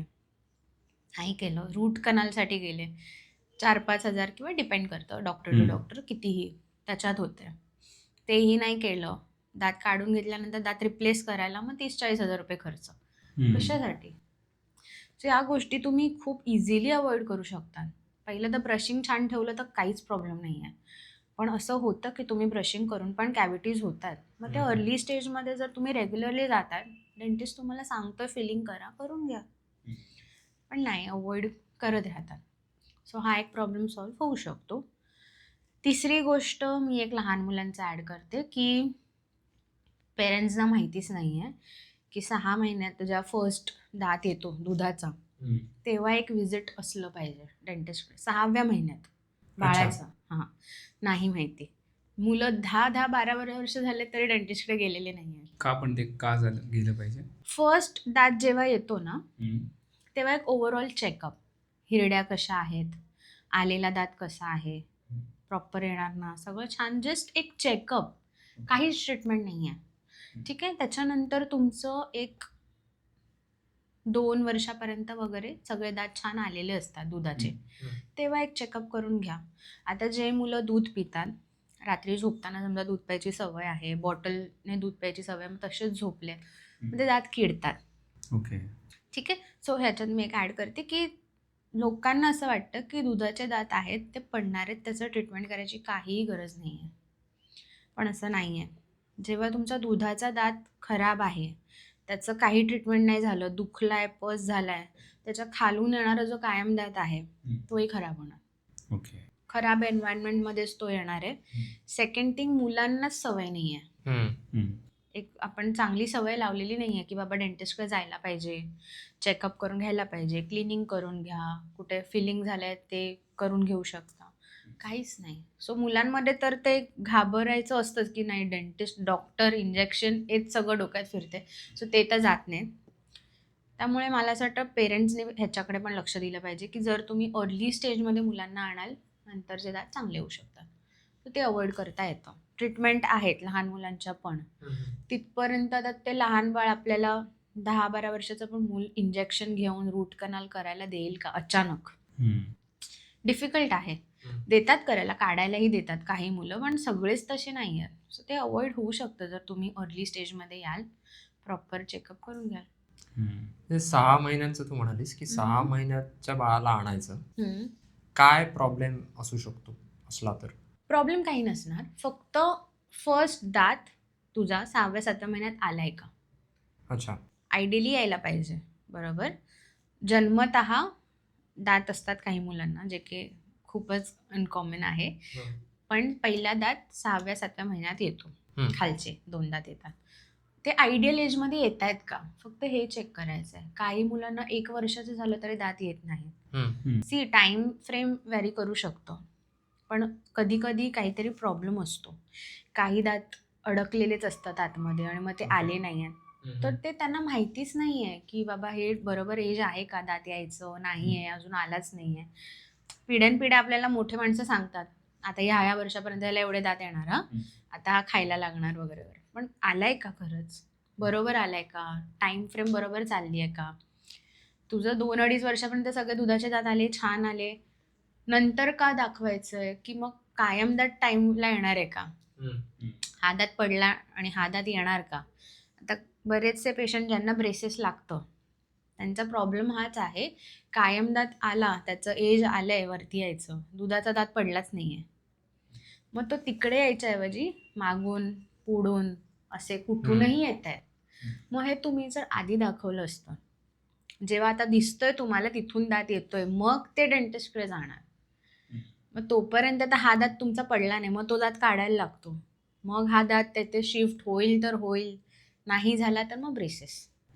अननेसेसरी. सो एक फक्त नॉर्मल कन्सल्टेशन, ट्रीटमेंट सांगतच नाही ना, फक्त कन्सल्टेशन केलं तर खूप गोष्टी सॉल्व्ह होतात.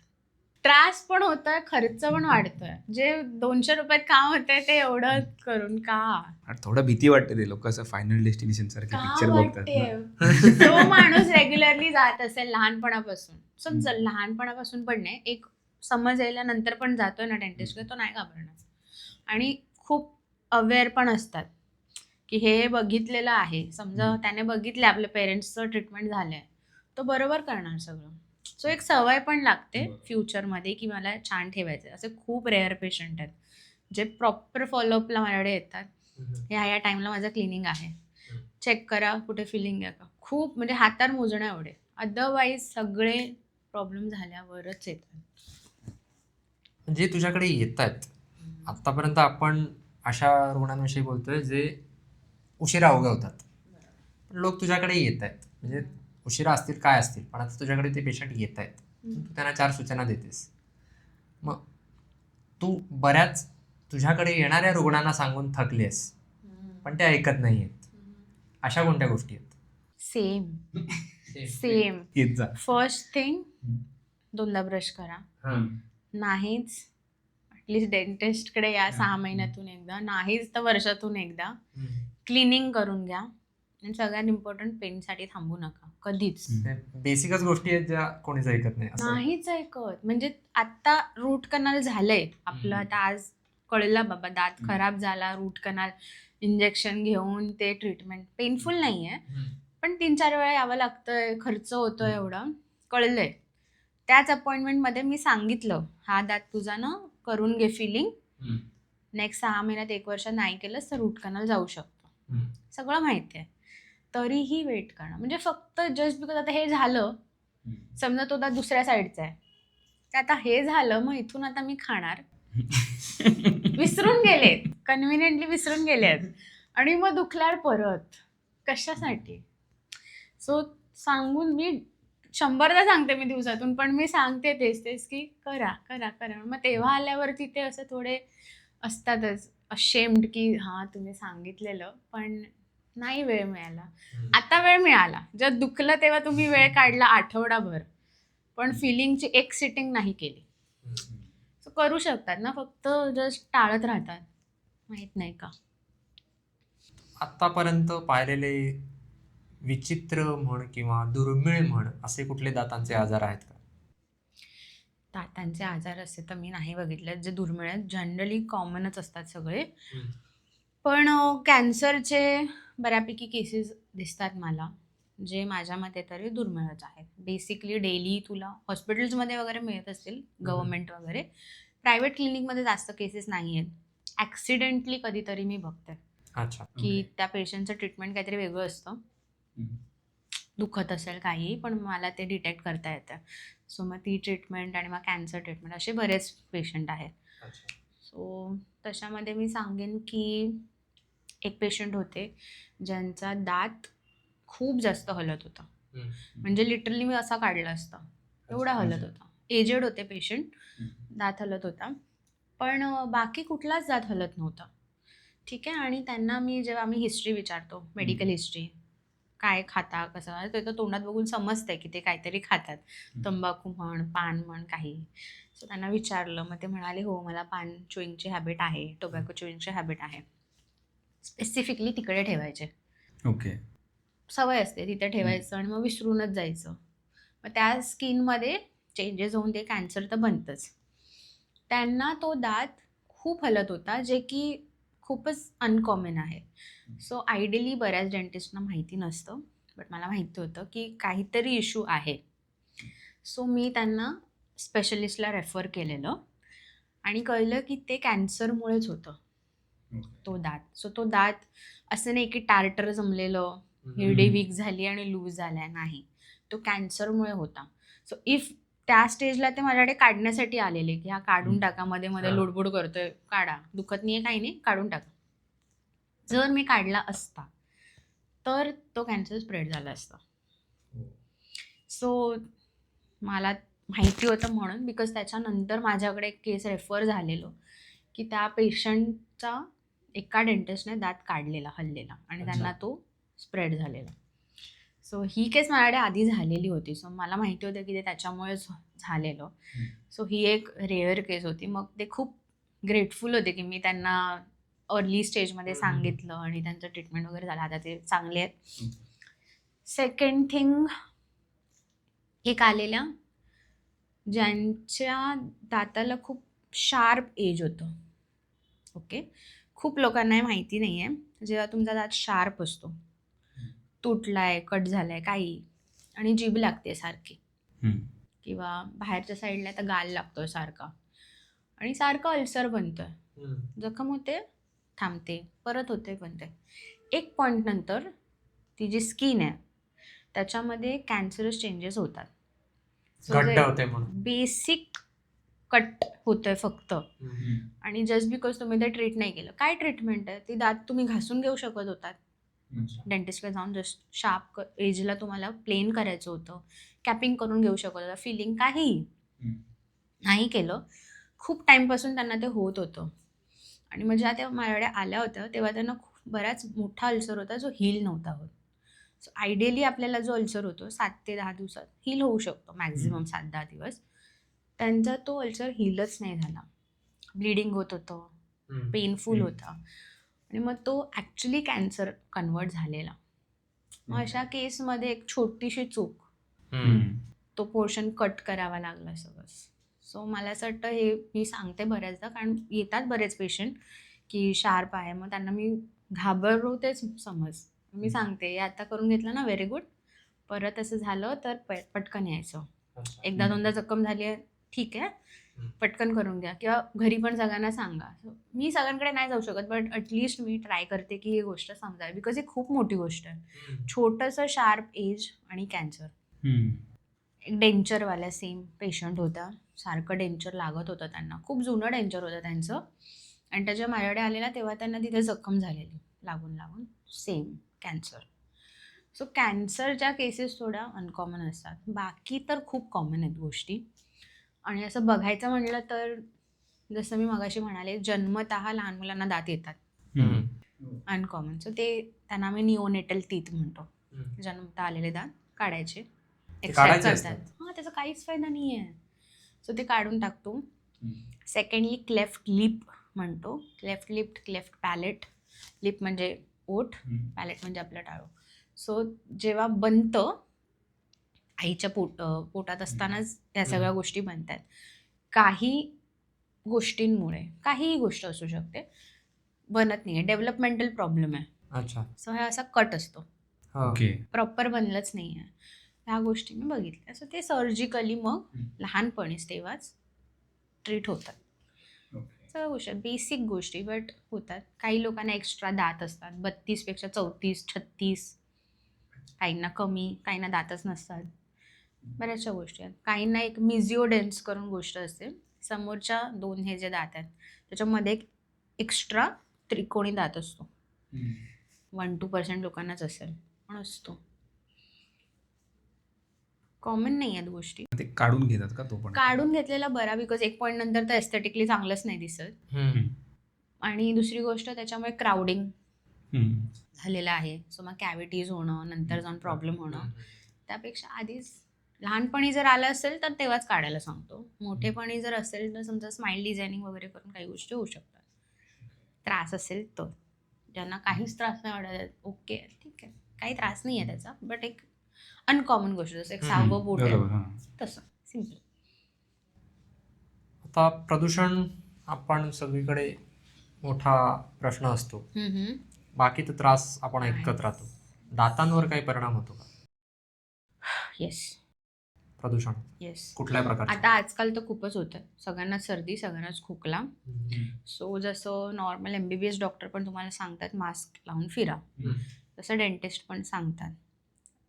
त्रास असं म्हणशील तर दातावर स्टेनिंग, कॉमन झालं आहे. Brown yellow staining because of प्रदूषण आहे काही लोकांना, जे ट्रीटेबल आहे, काही प्रॉब्लेम नाही.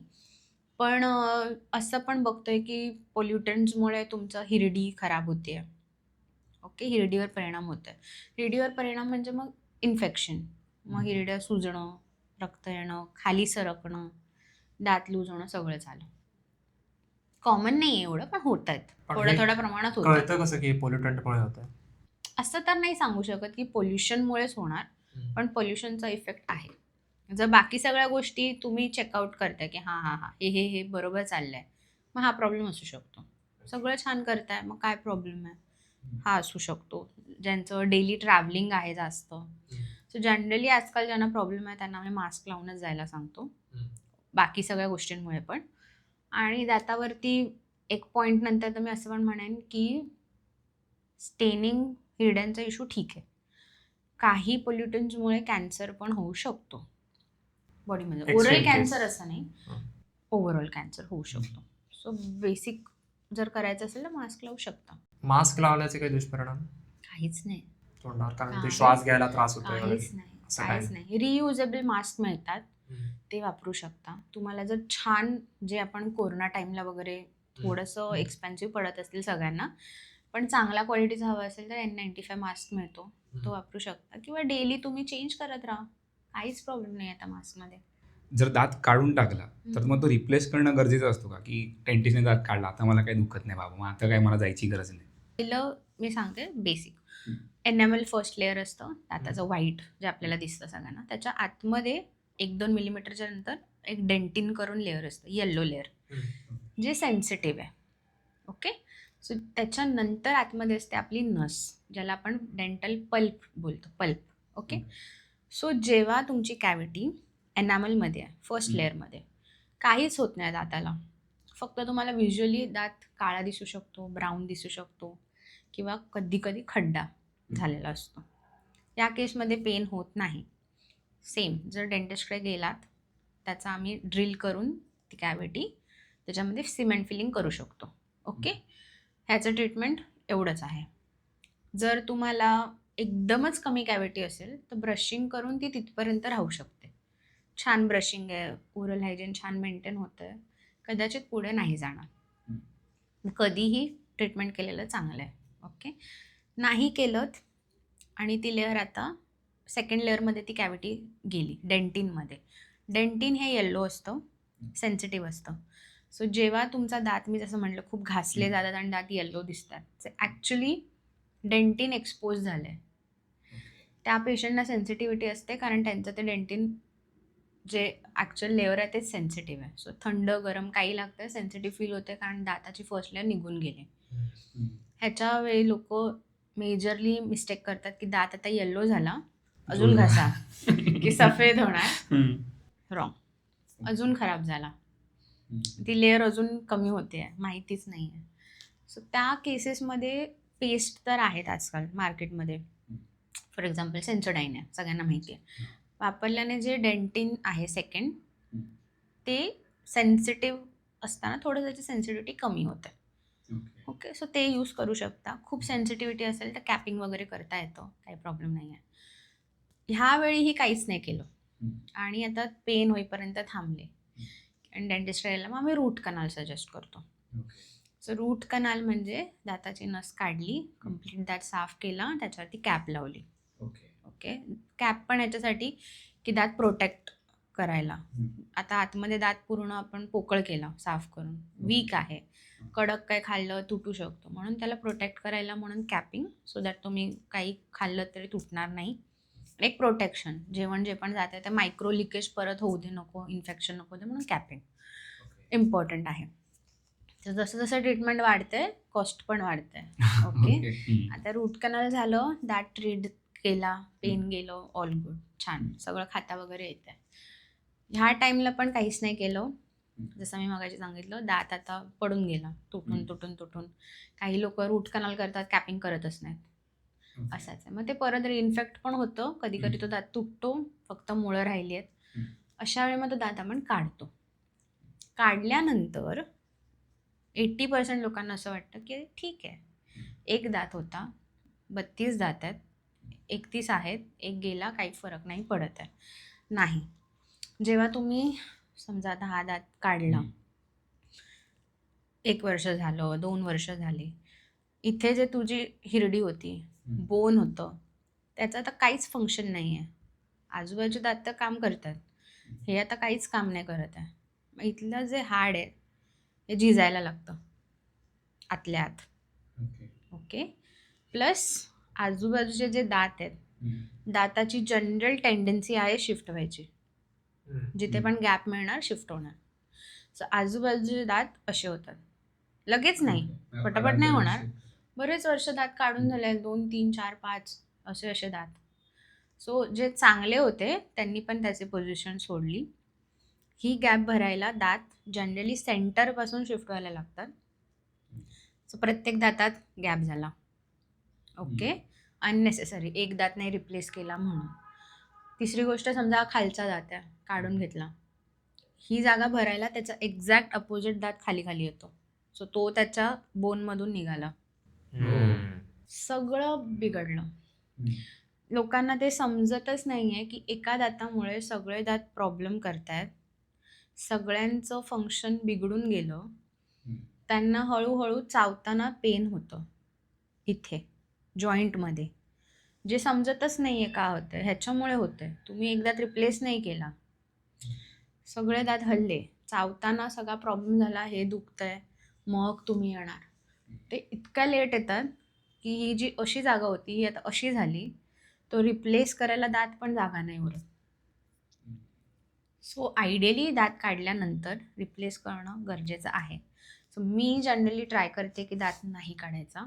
जेवढा सेव्ह होत असेल, समजा रूट कनाल करून सेव्ह होत आहे, करायचा. ठीक आहे. जेवढं त्याचं लाईफ वाढत असेल वाढवायचं. इन केस इन फ्युचर खूपच त्रास झाला असेल, नाही वाचत आहे, तर काढा. काढल्यानंतर रिप्लेस करा.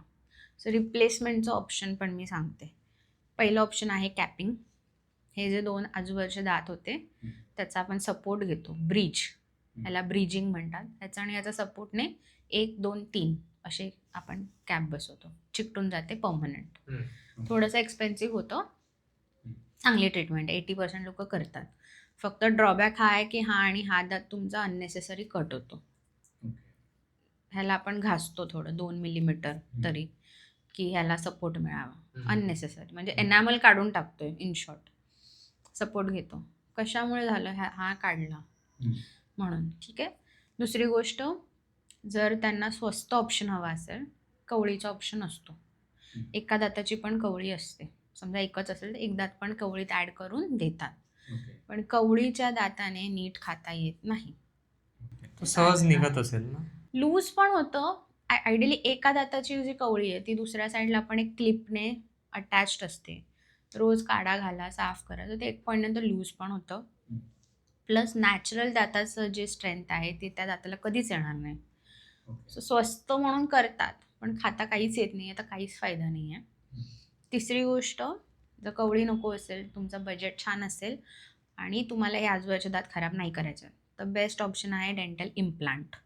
इम्प्लांट म्हणजे स्क्रू असतो बेसिकली, तो तुमच्या हाडामध्ये आम्ही ड्रिल करतो, त्याच्यावरती एक अटॅचमेंट लावतो आणि मग त्याच्यावरती कॅप येते. ओके. सो जर तुम्ही म्हणाल कुठला असा ऑप्शन आहे जो नॅचरल दाताला हुबेहूब मॅच करत असेल बऱ्यापैकी, इम्प्लांट. म्हणजे दाताचं मूळ म्हणजे तो स्क्रू, वरती अटॅचमेंट आणि मग क्राऊन.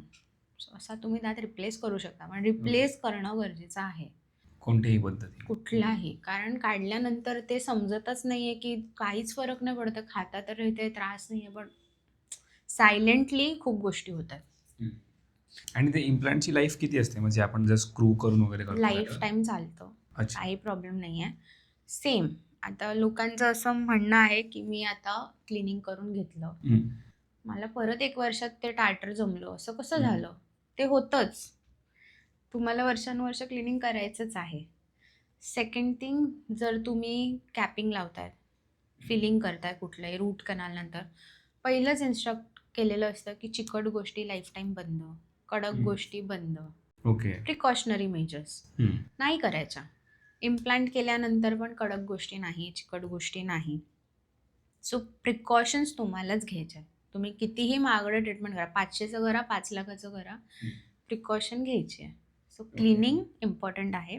इम्प्लांटमध्ये मी जसं सांगितलं, वॉटर फ्लॉसर इम्पॉर्टंट आहे क्लीन करायला. समजा ब्रशिंग नसेल जमत, वॉटर फ्लॉसर वापरा, फ्लॉस नॉर्मल करा, नॉर्मल ब्रशिंग करा, कसंही क्लिनिंग ठेवायचं, तेवढं चांगलं त्याचं लाईफ होणार. अदरवाईज काही होत नाही. ना कॅपला होतं, ना इम्प्लांटला होतं, फिलिंगला होतं. काळजी घ्यावी लागणार. आता एक तर असं की मेन म्हणजे डेंटिस्टकडे नियमितपणे जायला हवं. पाठ्यपुस्तकातली ओळ म्हणा, पण जेव्हा ऐकतील तेव्हा ऐकतील लोक. आणि आम्ही पण प्रयत्न करू म्हणजे अशी खोटी वचनं देणार नाही मी. येस. आणि पण शेवटी हे विचारेन की ज्यांना दातांच्या आरोग्याबद्दल जाणून घ्यायचं आहे, त्यांना समजेल अशा भाषेत, तर त्यासाठी कोणती पुस्तकं सुचवू शकतेस का? आयडियली मी सांगेन की काही पुस्तक वाचून होणार नाहीये. जे Dentist मला कडे माहिती जा, आहे. dentist कडे जा. कडे हा, जा. जे पण मला तसं नाही. माहिती आहे. दात माझे की- सुधारायचे म्हणून नाही, In मला general. just कुतूहल आहे. बरोबर बरोबर. एक बुक आहे, इंडियनच बुक सांगते मी, हा. सुब्रमण्यम करून आहे, त्यांचं बुक आहे, अ टूथ,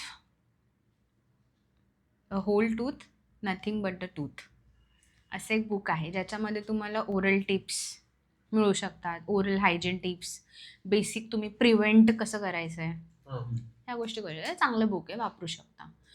पण माझ्या मते तरी जेवढं अवेअरनेस मी बघतेय भारतात, कोणीही इंटरेस्टेड नाही आहे दाताचा बुक वाचण्यामध्ये. रिअली फ्रँकली मी सांगते, काहीच इंटरेस्ट नाही आहे. सो माझ्या मते वाचण्यापेक्षा 6 Dentist महिन्यातून डेंटिस्टकडे जा, जास्त नॉलेज मिळेल आणि थोडं चांगले तुम्हाला इन डिटेल टिप्स मिळू शकतात. कारण ज्यांना इंटरेस्ट आहे वाचतील, मी असं नाही म्हणत नाही वाचणार, पण ॲक्च्युअलमध्ये डेंटिस्टकडे गेलेलं चांगलं. वाचून उपयोग नाही ना, ऍक्शन पण करायला. म्हणजे प्रॅक्टिकली तुम्हाला जास्त गोष्टी समजतील असं मला वाटतं. Doctor Sayali Ayre, yes. लोकांना जर तुझ्याशी संपर्क साधायचा असेल, तुझा सल्ला घ्यायचा असेल, तर त्यांनी कुठे जावं, काय करावं? सो माझं आता लास्ट 7 वर्षापासून क्लिनिक आहे चारकोपमध्ये, कांदिवली वेस्टला. माझा ॲड्रेस तो मी व्हिडिओच्या खाली देईन. येस. आणि सोशल मीडिया तुला काही हँडल द्यायचे? येस, माझं इंस्टाग्रामवरती पण हँडल आहे, डेंटिस्ट्री बाय सायली करून. त्याच्यावरती मी रील्स टाकतच असते, काही ह्युमरस वेमध्ये. आजकाल लोकांना ह्युमर टाकल्यानंतर तरी कळतं, ऑरेल्स असं मी समजवायला गेलं तर खूप बोरिंग वाटतं. ज्याला इंटरेस्ट आहे त्यालाच समजेल. सो मी ट्राय करत असते की लोकांना बेसिक गोष्टी समजाव्यात. पण 10 मधल्या दोघांनी जरी नीट बघितलं तरी मला वाटतं खूप आहे. सो जर होईल तसं तर चांगलं आहे. सायली, तू आलीस आणि आम्हाला बरीच माहिती दिलीस आणि बरेच सल्ले दिलेस, ज्यातले जास्तीत जास्त आम्ही पाळायचा प्रयत्न करू. तर आल्याबद्दल खूप खूप धन्यवाद. थँक्यू, आणि मला इन्व्हाइट केल्याबद्दल पण खूप खूप thank you. Thank you so much. Thank you. धन्यवाद.